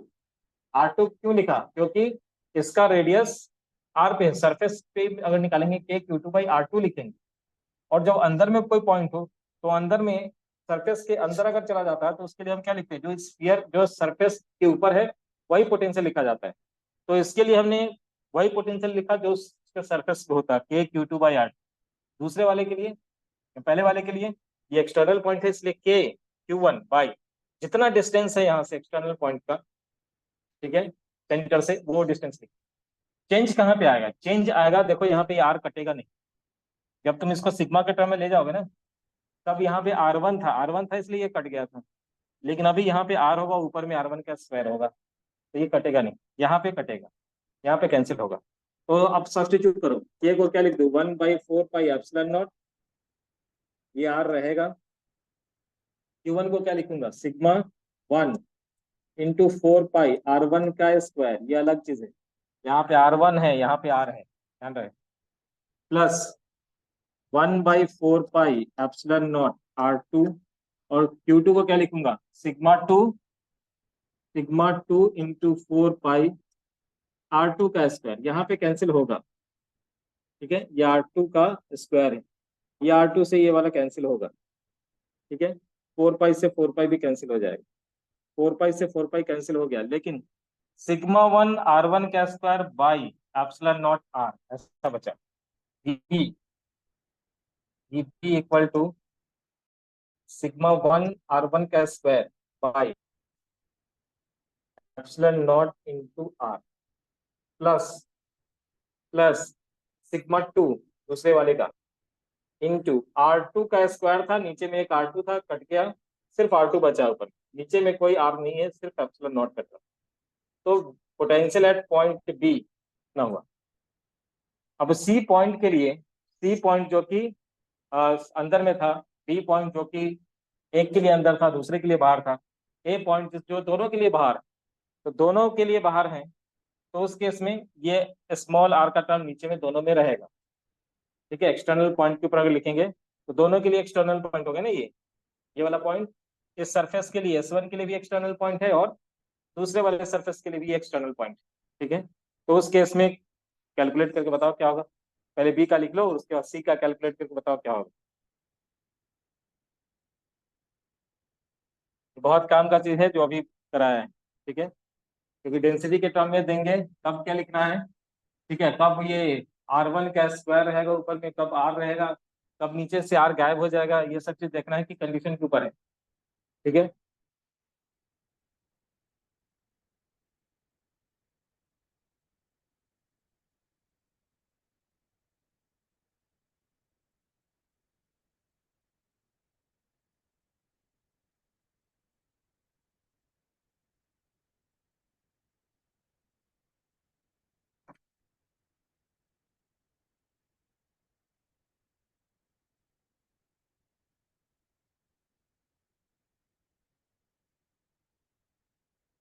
कहाँ गए थे? स्कूल का है ये आई कार्ड? हाँ, दिखा दिखा।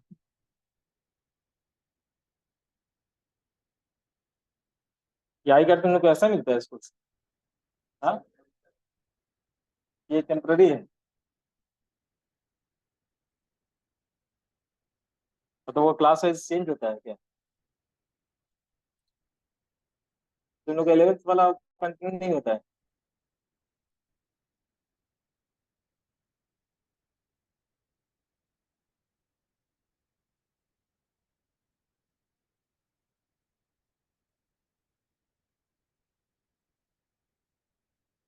पढ़ लो।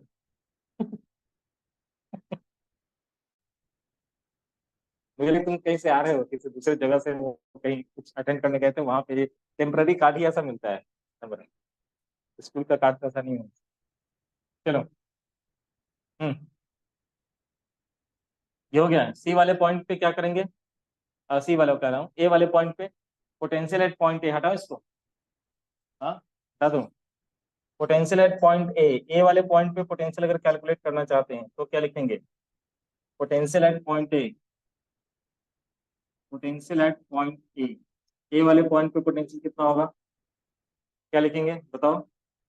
वी एट ए, दोनों के लिए बाहर वाला पॉइंट है, तो क्या लिखें पहले? के क्यू के टर्म में, के क्यू वन बाई, अगर ये बाहर का पॉइंट, इसको अगर हम आर कह रहे हैं, इस बार ये वेरिएबल आर होता है, इसलिए आगे पीछे जब भी होगा तो ये स्मॉल आर से ही दिखाया है। तो K Q one by R plus K Q two by R, दोनों के लिए बाहर का पॉइंट है। ठीक है, तो K one by four pi epsilon naught, Q one को क्या लिखेंगे? Sigma one into four pi R one का स्क्वायर, नीचे में एक आर रहेगा, plus one by four pi epsilon naught, Q two की जगह पे sigma two into four pi R two का square divided by small R. Four pi से four pi cancel, four pi से फोर पाई कैंसिल, ये हो जाएगा sigma one R one का square by R plus sigma two R two का square by R. यह आ चुका है पोटेंशियल एट पॉइंट ए।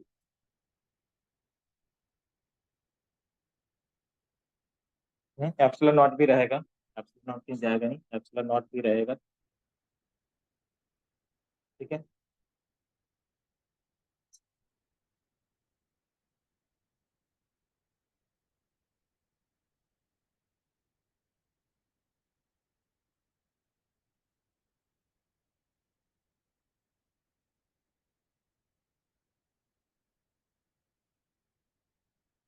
ठीक है, अब तुम उस क्वेश्चन को कर सकते हो। ठीक है, ये स्फीयर के ऊपर जो पोटेंशियल है उसका कॉन्सेप्ट तुम्हारा क्लियर हो चुका है। अब तुम उस क्वेश्चन में जा सकते हो। कौन सा क्वेश्चन? जहाँ पे कंडीशन दिया हुआ था, जहाँ पे बोला गया था कि ए और सी इक्वल है, तो एक बार तुम यहाँ का पोटेंशियल निकालोगे। ठीक है, तो तीन स्फीयर होता तब के लिए क्या करते हैं? ये तो दो स्फीयर के लिए था, तीन स्फीयर, एक और चलते हैं केस। तीन स्फीयर, ये हो गया, नोट कर लिया? तीन स्फीयर है तब के लिए। ठीक है,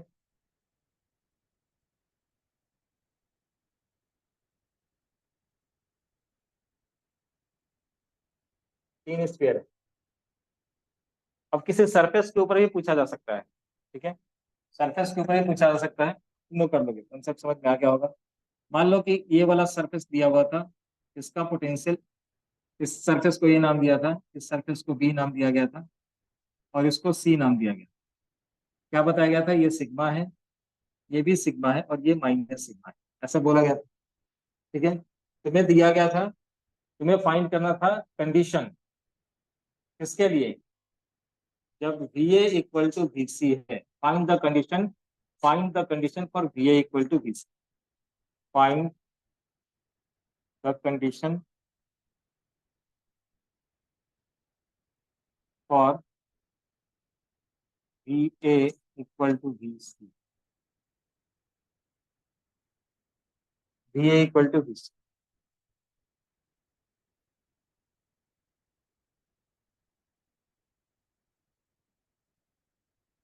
find the condition for V A equal to V C. अब तुम क्या करोगे? यहाँ पे ए के ऊपर पोटेंशियल को निकालो पहले। Potential at A due to all surfaces.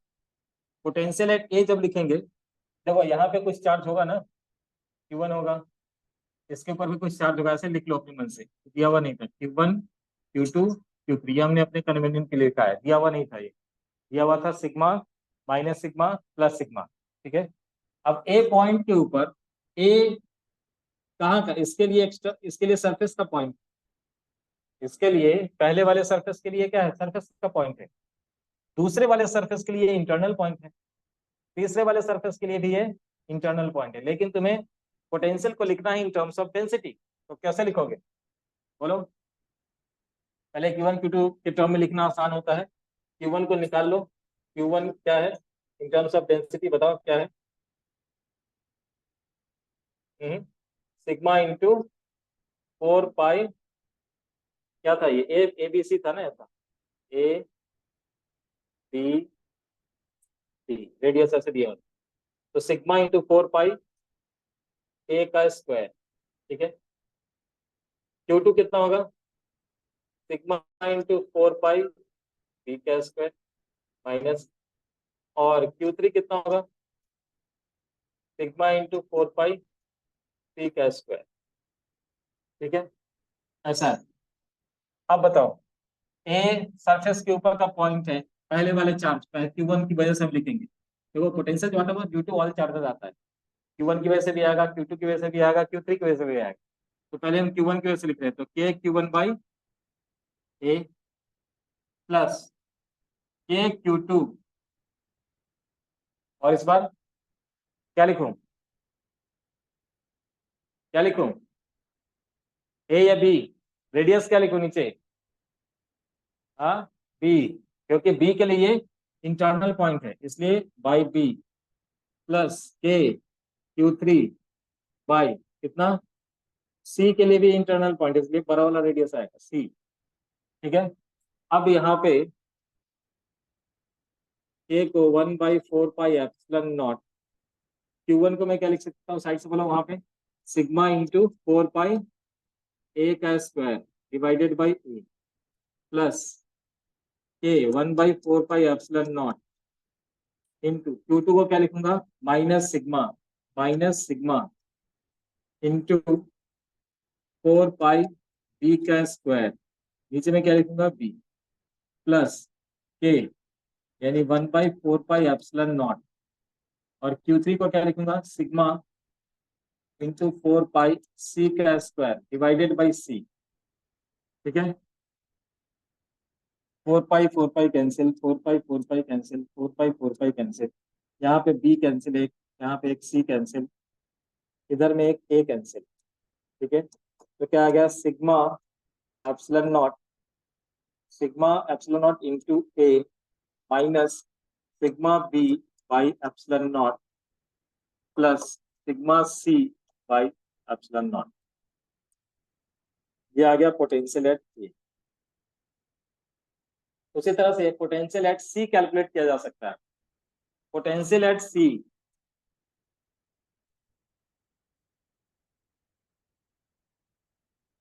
सी के ऊपर पोटेंशियल बताओ कितना होगा, तो सी कहाँ का पॉइंट है, एक्सटर्नल पॉइंट है, ए के लिए एक्सटर्नल पॉइंट है, बी वाले सरफेस के लिए एक्सटर्नल पॉइंट है, सी वाले के लिए सरफेस का पॉइंट। ठीक है, तो ये वाला डिस्टेंस है कितना, सी वाला डिस्टेंस सेंटर से सी डिस्टेंस पे, सी पे तो रेडियस इस ए वाले के लिए भी सी पुट किया जाएगा, बी वाले के लिए भी सी पुट किया जाएगा, क्योंकि ये एक्सटर्नल पॉइंट हो गया इन दोनों सरफेस के लिए, ये बाहर का पॉइंट है, सी वाले के लिए भी सी पुट किया, यानी कि यहाँ पे सब में नीचे में सी सी सी सी पुट किया जाएगा। ठीक है, तो क्या लिखूंगा मैं, V A V C V C V C equal to क्या लिखा जाएगा, के इंटू Q1 बाई सी, के इंटू Q2 बाई सी, के इंटू Q3 बाई सी, सब में सी आ गया क्योंकि सबके लिए एक्सटर्नल पॉइंट। के को लिख दूंगा 1/4 पाई एप्सिलॉन नॉट, Q1 को क्या लिखूंगा, Q1 को Q1 sigma into 4 pi A का square divided by C plus 1/4 pi epsilon naught sigma minus sigma into 4 pi किसका स्क्वायर, बी का स्क्वायर, नीचे में C, plus 1/4 pi epsilon naught into sigma, और क्या लिखेंगे 4 पाई, क्या हो जाएगा ये, सी का स्क्वायर, नीचे सी, 4 पाई कैंसिल, सी है कैंसिल होगा नहीं, 4 पाई कैंसिल, 4 पाई कैंसिल, एक सी कैंसिल।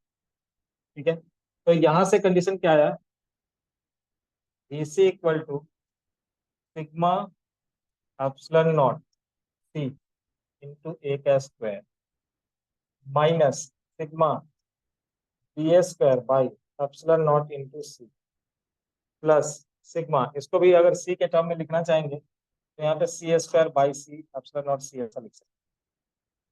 ठीक है, अब बताया गया है कि ए और सी का जो पोटेंशियल है वो इक्वल है, आपस में इक्वल।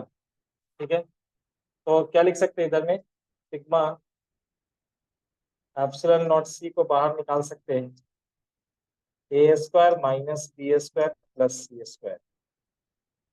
ठीक है, अब इधर में सिग्मा एप्सिलॉन नॉट को बाहर निकाल सकते हैं, क्या लिख सकते थे इधर, यहाँ पे इधर में क्या लिख सकते थे, sigma by epsilon naught A minus B plus C. ठीक है, ये था। अब इन दोनों को आपस में इक्वल करना है, इक्वल कर दो, सिग्मा एप्सिलॉन नॉट कैंसिल होगा, उसके बाद जो टर्म बचा उसको आपस में इक्वेट कर देना, करो, since B A equal to B C, B और बी सी इक्वल है इसलिए दोनों को आपस में इक्वल कर दो, इक्वल करो, कैंसिल करो, जो टर्म कैंसिल होने वाला है निकालो क्या आ रहा है।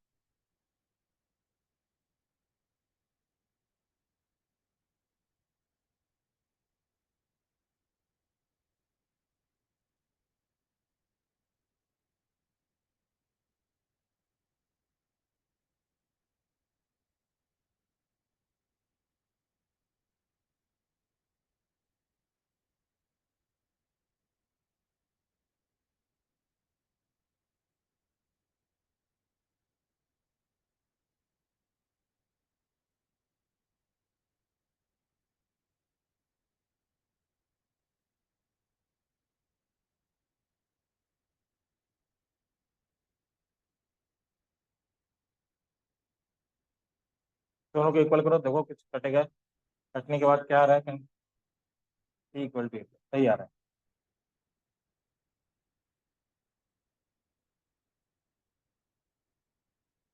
C equal to A plus B, यही था condition, find the condition for B equal to B C जो था, C equal to A plus B. दोनों को आपस में इक्वेट करो, कैंसिल करो, कुछ टर्म कैंसिल होगा, कंडीशन निकाल करके लाना है।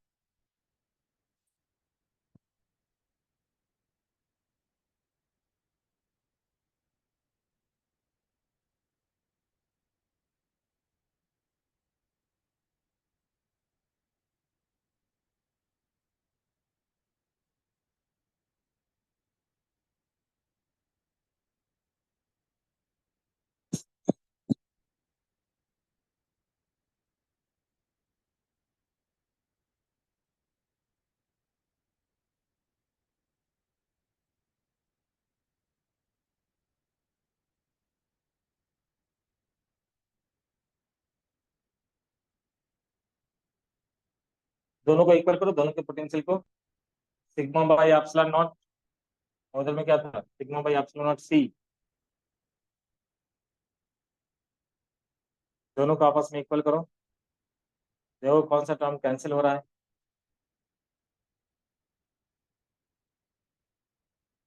क्या आया, ए माइनस बी को काटो। हम्म,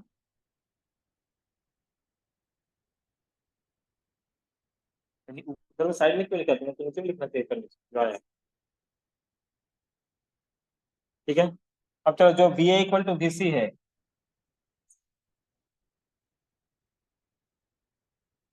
करो करो लिखो जल्दी, आया, क्या आया कंडीशन, क्या है condition, V A equal to V C करो। ए पॉइंट का जो, सी ए पॉइंट के ऊपर जो आया और सी पॉइंट के ऊपर जो आया दोनों को इक्वल करो। कुछ लिखा ही नहीं, सो रहा था उतनी देर से।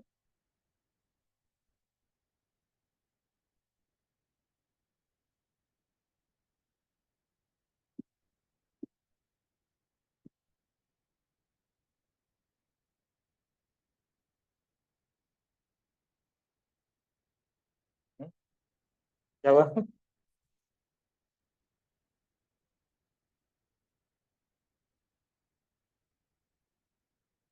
ये क्या है? कंडीशन कहाँ आया तुम्हारा? कंडीशन कहाँ निकाला?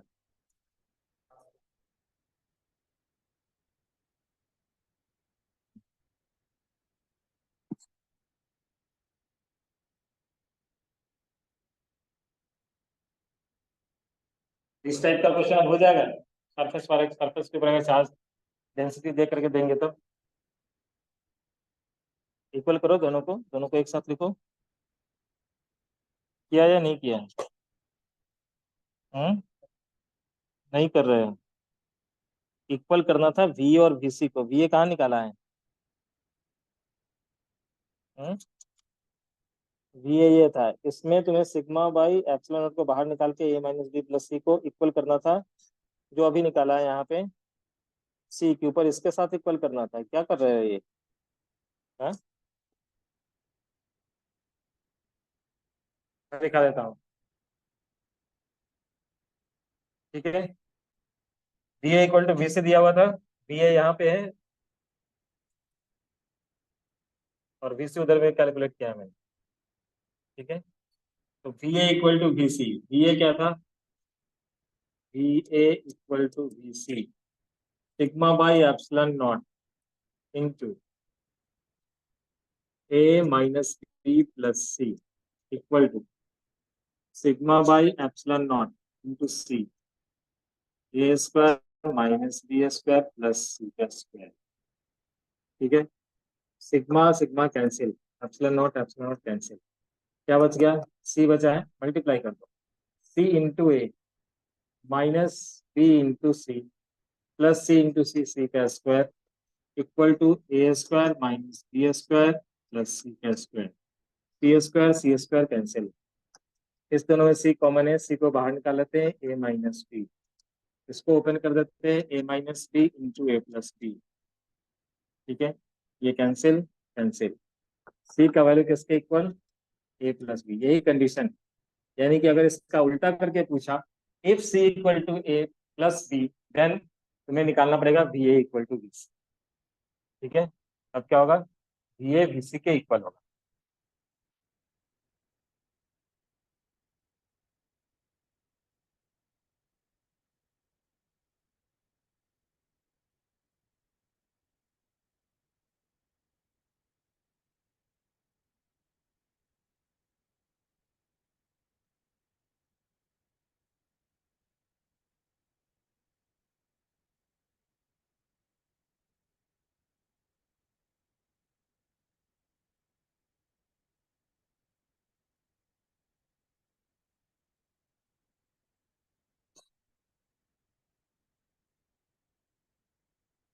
ठीक है, यहाँ तक क्लियर?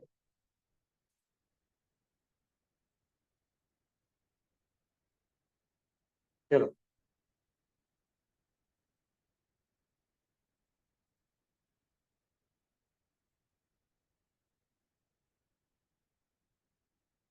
ये हो चुका, आगे बढ़े।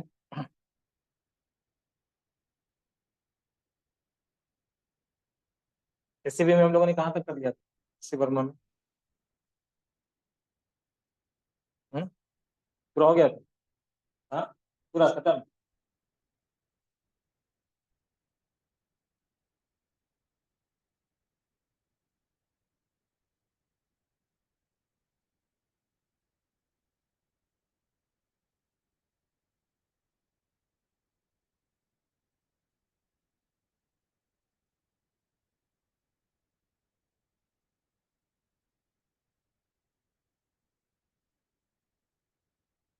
Equal to A plus B.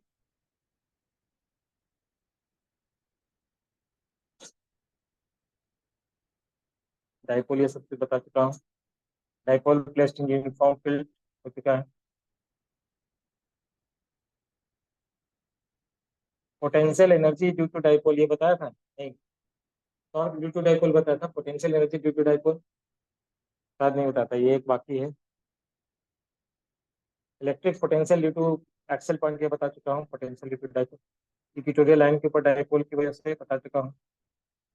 Electric field बताया बताया जा चुका है, जनरल पॉइंट के ऊपर इलेक्ट्रिक फील्ड।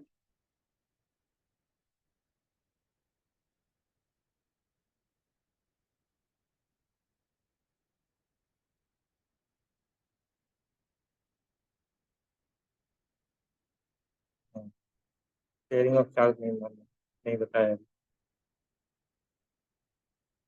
प्लेट वाला चीज बता चुका हूँ,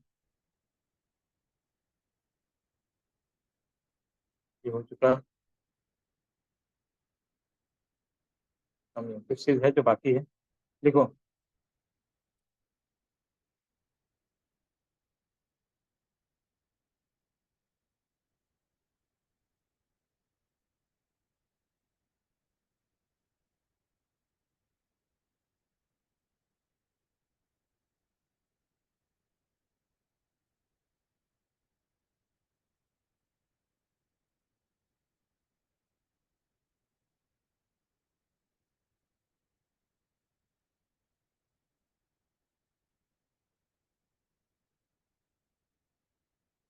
electrostatic potential energy due to dipole.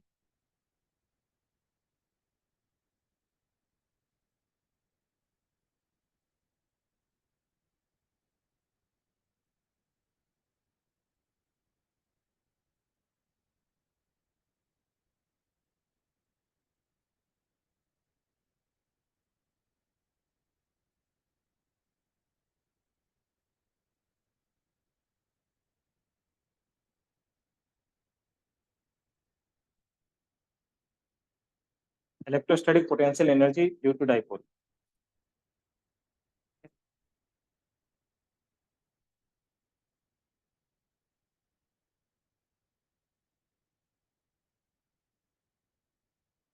वो यूनिफॉर्म फील्ड है,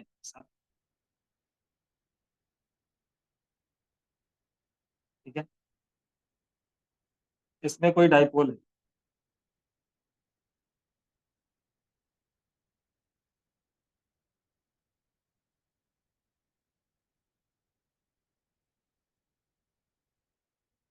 एंगल थीटा। इलेक्ट्रोस्टैट के केस में ये जो लोग कहते हैं पोटेंशियल एनर्जी का जो टर्म आता है, तो हमेशा कंजर्वेटिव फोर्स फील्ड के लिए आता है। यहाँ पे भी ये इलेक्ट्रोस्टैटिक फोर्स कंजर्वेटिव फोर्स, ठीक है। या फील्ड की भी बात करें तो कंजर्वेटिव फील्ड है यहाँ। अब इस केस में अगर डाइपोल को छोड़ोगे तो डाइपोल कैसा रहेगा इसमें, फील्ड के अंदर? डाइपोल, इलेक्ट्रोस्टैटिक डाइपोल कैसा रहेगा? ऐसे वाले सिचुएशन में रहेगा या फिर ऐसे रहेगा, गिरा हुआ? हाँ, ऐसे क्यों? क्यों?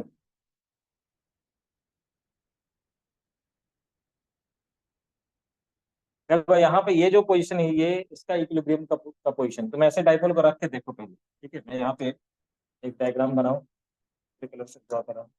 एक डाइपोल है सपोज, यहाँ पे है क्यू ई, इसके ऊपर फोर्स ऐसे लग रहा है। यहाँ पे माइनस क्यू, इसमें ऐसे फोर्स लग रहा है। दोनों इक्वल एंड अपोजिट फोर्स, ठीक है। तो इस केस में इसके ऊपर नेट फोर्स, इस डाइपोल के ऊपर नेट फोर्स कितना है? जीरो। तो फोर्स जब जीरो होता है तब वो इक्विलिब्रियम का पोजीशन होता है। लेकिन ये इक्विलिब्रियम कैसा है? इक्विलिब्रियम स्टेबल भी हो सकता है, अनस्टेबल भी हो सकता है। तो मैं ऐसा समझो इसको, ये एक बाउल है, ठीक है। और इस बाउल के अंदर एक बॉल ऐसे रखा गया है, ठीक है। ये बॉल इक्विलिब्रियम में है, रेस्ट में है। इसी बाउल को तुमने ऐसे उलट के रखा है, और एनी हाउ तुमने यहाँ पे इसको बैलेंस कर रखा है किसी भी तरह से, ठीक है। ये भी इक्विलिब्रियम में रुका हुआ है, ठीक है।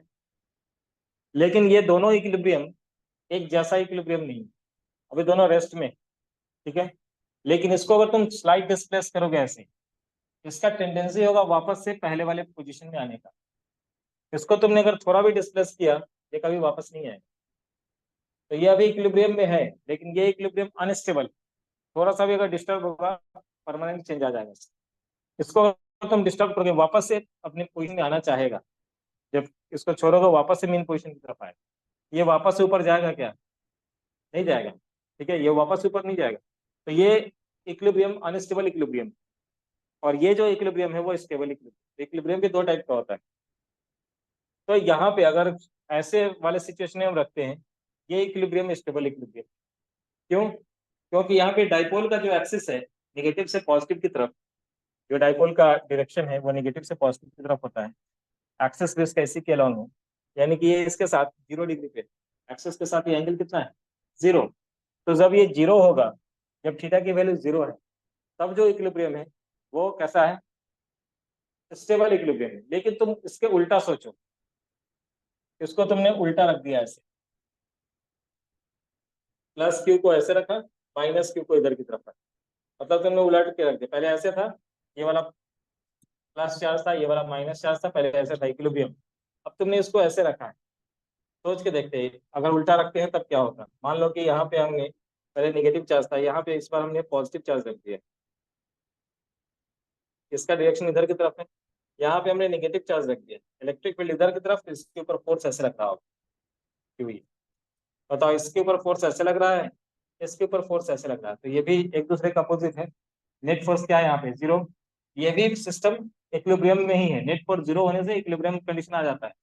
लेकिन थोड़ा सा भी अगर ये डिस्टर्ब होगा, थोड़ा सा भी अगर हिल गया इधर से, तो सीधा ऐसे आके रुकेगा ये, ठीक है। क्योंकि थोड़ा सा भी अगर हिला ऐसे, तो इसके ऊपर फोर्स तो इसके डायरेक्शन में लगना शुरू होगा, इसको पूरा रोटेट करा देगा, ठीक है। लेकिन ये अगर हिला, वापस से इसी पोजिशन में आकर रुकेगा। ये अगर थोड़ा सा भी आगे पीछे हुआ, तो ये ऐसे जाएगा, तो वापस ऐसे आकर रुकेगा। लेकिन इसको तुमने अगर थोड़ा भी रोटेट कर दिया, ये पूरा ऐसे घूम करके आएगा, इक्विलिब्रियम अटेन करेगा, ठीक है। तो ये जो इक्विलिब्रियम है ये अनस्टेबल इक्विलिब्रियम, ये वाला जो इक्विलिब्रियम है वो स्टेबल इक्विलिब्रियम।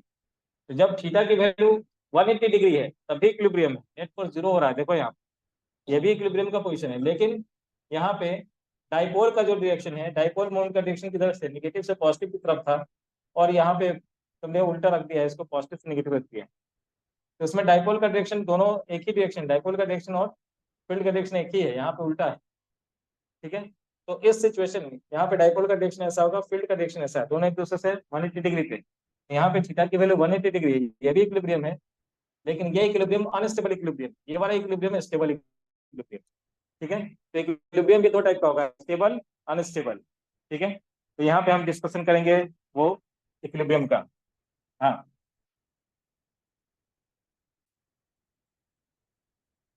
बिल्कुल करेगा रोटेट। रोटेट इसलिए करेगा क्योंकि तुमने थोड़ा सा भी डिस्प्लेस कर दिया। इसके ऊपर फोर्स कैसे लग रहा था? फील्ड की तरफ लग रहा था ना, तो फील्ड की तरफ लग रहा था, तो ये इधर की तरफ जाएगा ऐसे। ये तो इसके ऊपर फोर्स लगना शुरू हो गया, इसके ऊपर फोर्स लगना शुरू हो गया, तो ये तो पूरा रोटेट करके ऐसे आएगा, ठीक है।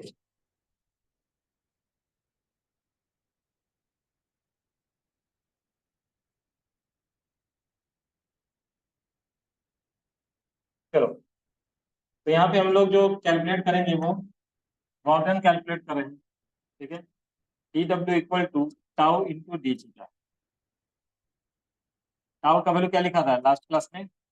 पी साइन थीटा, ऐसा लिखा था ना, P sine theta into D theta. ये एक्सटर्नल रीजन का वर्क डन, इसलिए यही उसके अंदर स्टोर्ड पोटेंशियल एनर्जी बनेगा। तो पी साइन थीटा, पीई, और थीटा का कहाँ से कहाँ तक? थीटा 1 से थीटा 2 कर देते हैं। साइन थीटा का इंटीग्रेशन क्या हो जाएगा? साइन थीटा का इंटीग्रेशन माइनस कॉस थीटा, कहाँ से कहाँ तक?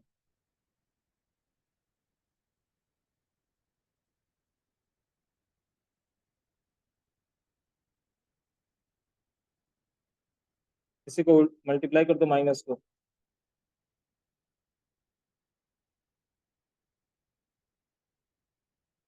ये जनरल केस हुआ। ये है work done by the external agent है, work done by the external agent है, इसलिए यही डेल्टा यू है। ठीक है, एक्सटर्नल एजेंट का जो वर्क डन होता है वही डेल्टा यू होता है। अब यहाँ पे कंडीशन आएगा ऐसे, वो कहेंगे कि न्यूट्रल पोजीशन किसको कहते हैं? यहाँ पे देखो, ये वाला पोजीशन न्यूट्रल पोजीशन है। क्यों?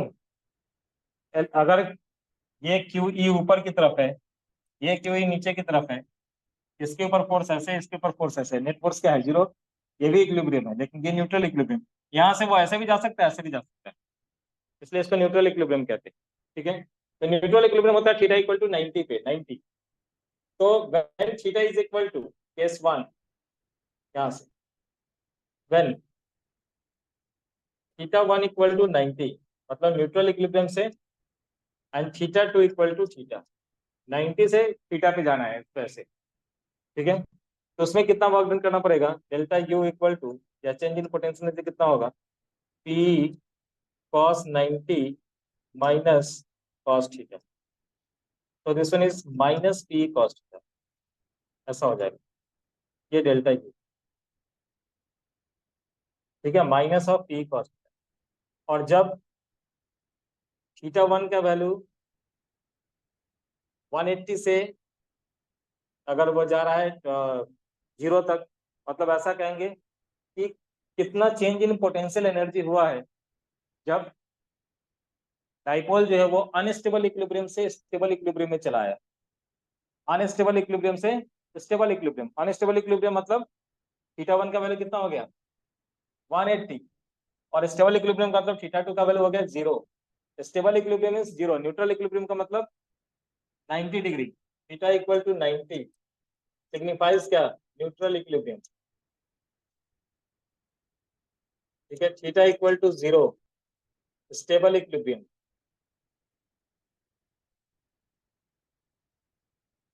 ठीक है, theta equal to 180 degree, unstable equilibrium. ठीक है,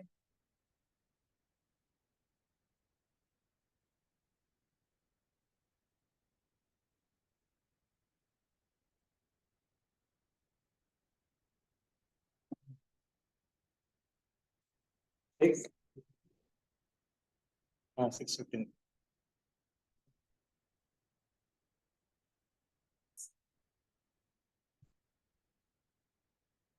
क्या क्या पूछिए?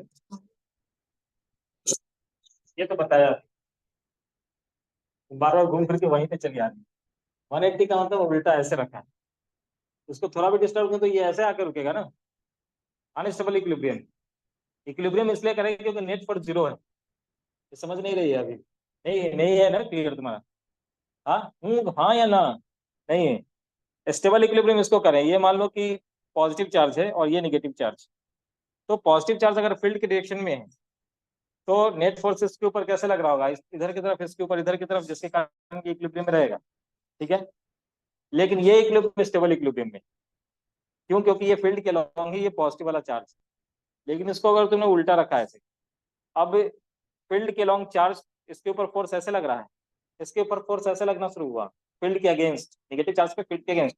तो यहाँ पे अभी भी नेट फोर्स जीरो है, लेकिन ये इक्विलिब्रियम स्टेबल इक्विलिब्रियम में नहीं। क्यों नहीं है? क्योंकि थोड़ा सा भी अगर इसको तुमने टिल्ट किया ऐसे, जैसे घुमाओगे ये तुरंत इसको, इसके ऊपर जो फोर्स लग रहा है ना पूरा इसको ऐसे ले जाएगा। इसके ऊपर तो फोर्स लग रहा है ना भाई, तो ये बात समझ में क्यों नहीं आ रहा है? फोर्स लग रहा है, इसको घुमा के ले जाएगा ऐसे, इसके ऊपर तो फोर्स लग रहा है हमेशा। ठीक है, हर इंस्टेंट पे। तो इसको थोड़ा सा भी टिल्ट किया, इसी के डायरेक्शन में फोर्स लगना शुरू हो गया, ये इसको घुमा करके ऐसे लेकर के जाएगा। ठीक है, ये स्टेबल इक्विलिब्रियम में लेकर के जाए, तो इसलिए इक्विलिब्रियम उल्टा रखने से भी इक्विलिब्रियम है, लेकिन ये इक्विलिब्रियम स्टेबल नहीं है, थोड़ा सा भी डिस्टर्ब होगा वो पूरा उसको रोटेट करा देगा। ठीक है, तो थीटा इक्वल टू 90 से थीटा टू थीटा पे गया, तब ये माइनस पी कॉस थीटा हो चुका है, डेल्टा यू का वैल्यू। केस टू लिखो, when theta one equal to 180 degree and theta two equal to zero. यानी कि क्वेश्चन कैसा पूछेंगे? क्वेश्चन कहेंगे अनस्टेबल से स्टेबल जाना है, तो theta one is 180, theta two is zero. अगर कहेंगे स्टेबल से अनस्टेबल जाना है, theta one is zero, theta two is 180। अब क्वेश्चन में कुछ ही पूछा जा सकता है। ये जनरल केस, ये वाला केस है जो अभी हम लोगों ने निकाला, ये वाला केस जनरल केस है। ठीक है, यहां से तुम्हें अभी कैलकुलेट करके ले जाना है, मतलब डिफरेंट केस इधर से निकल के आएगा। केस टू लिखो, when theta one equal to 180 degree, यानी कि unstable to stable. Case to,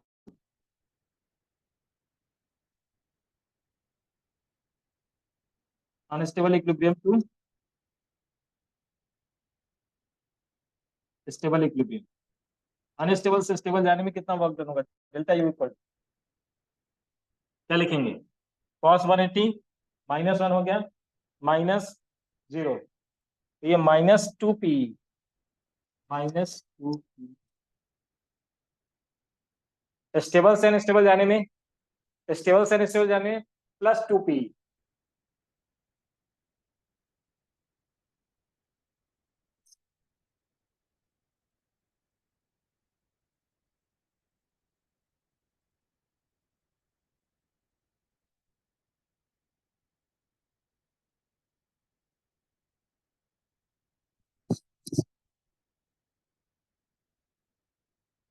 ठीक है, तो electrostatic potential energy due to dipole खत्म हो चुका है।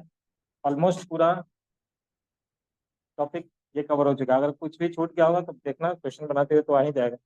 अगर कुछ छूट गया होगा तो बताना, मैं वापस से उसको ऐड कर दूंगा। ठीक है, यानी कि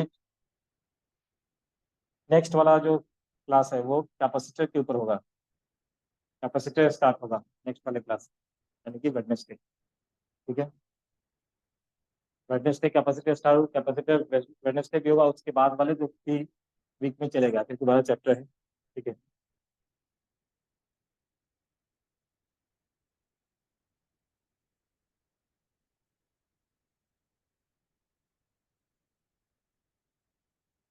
आज के लिए यहीं तक रखते हैं।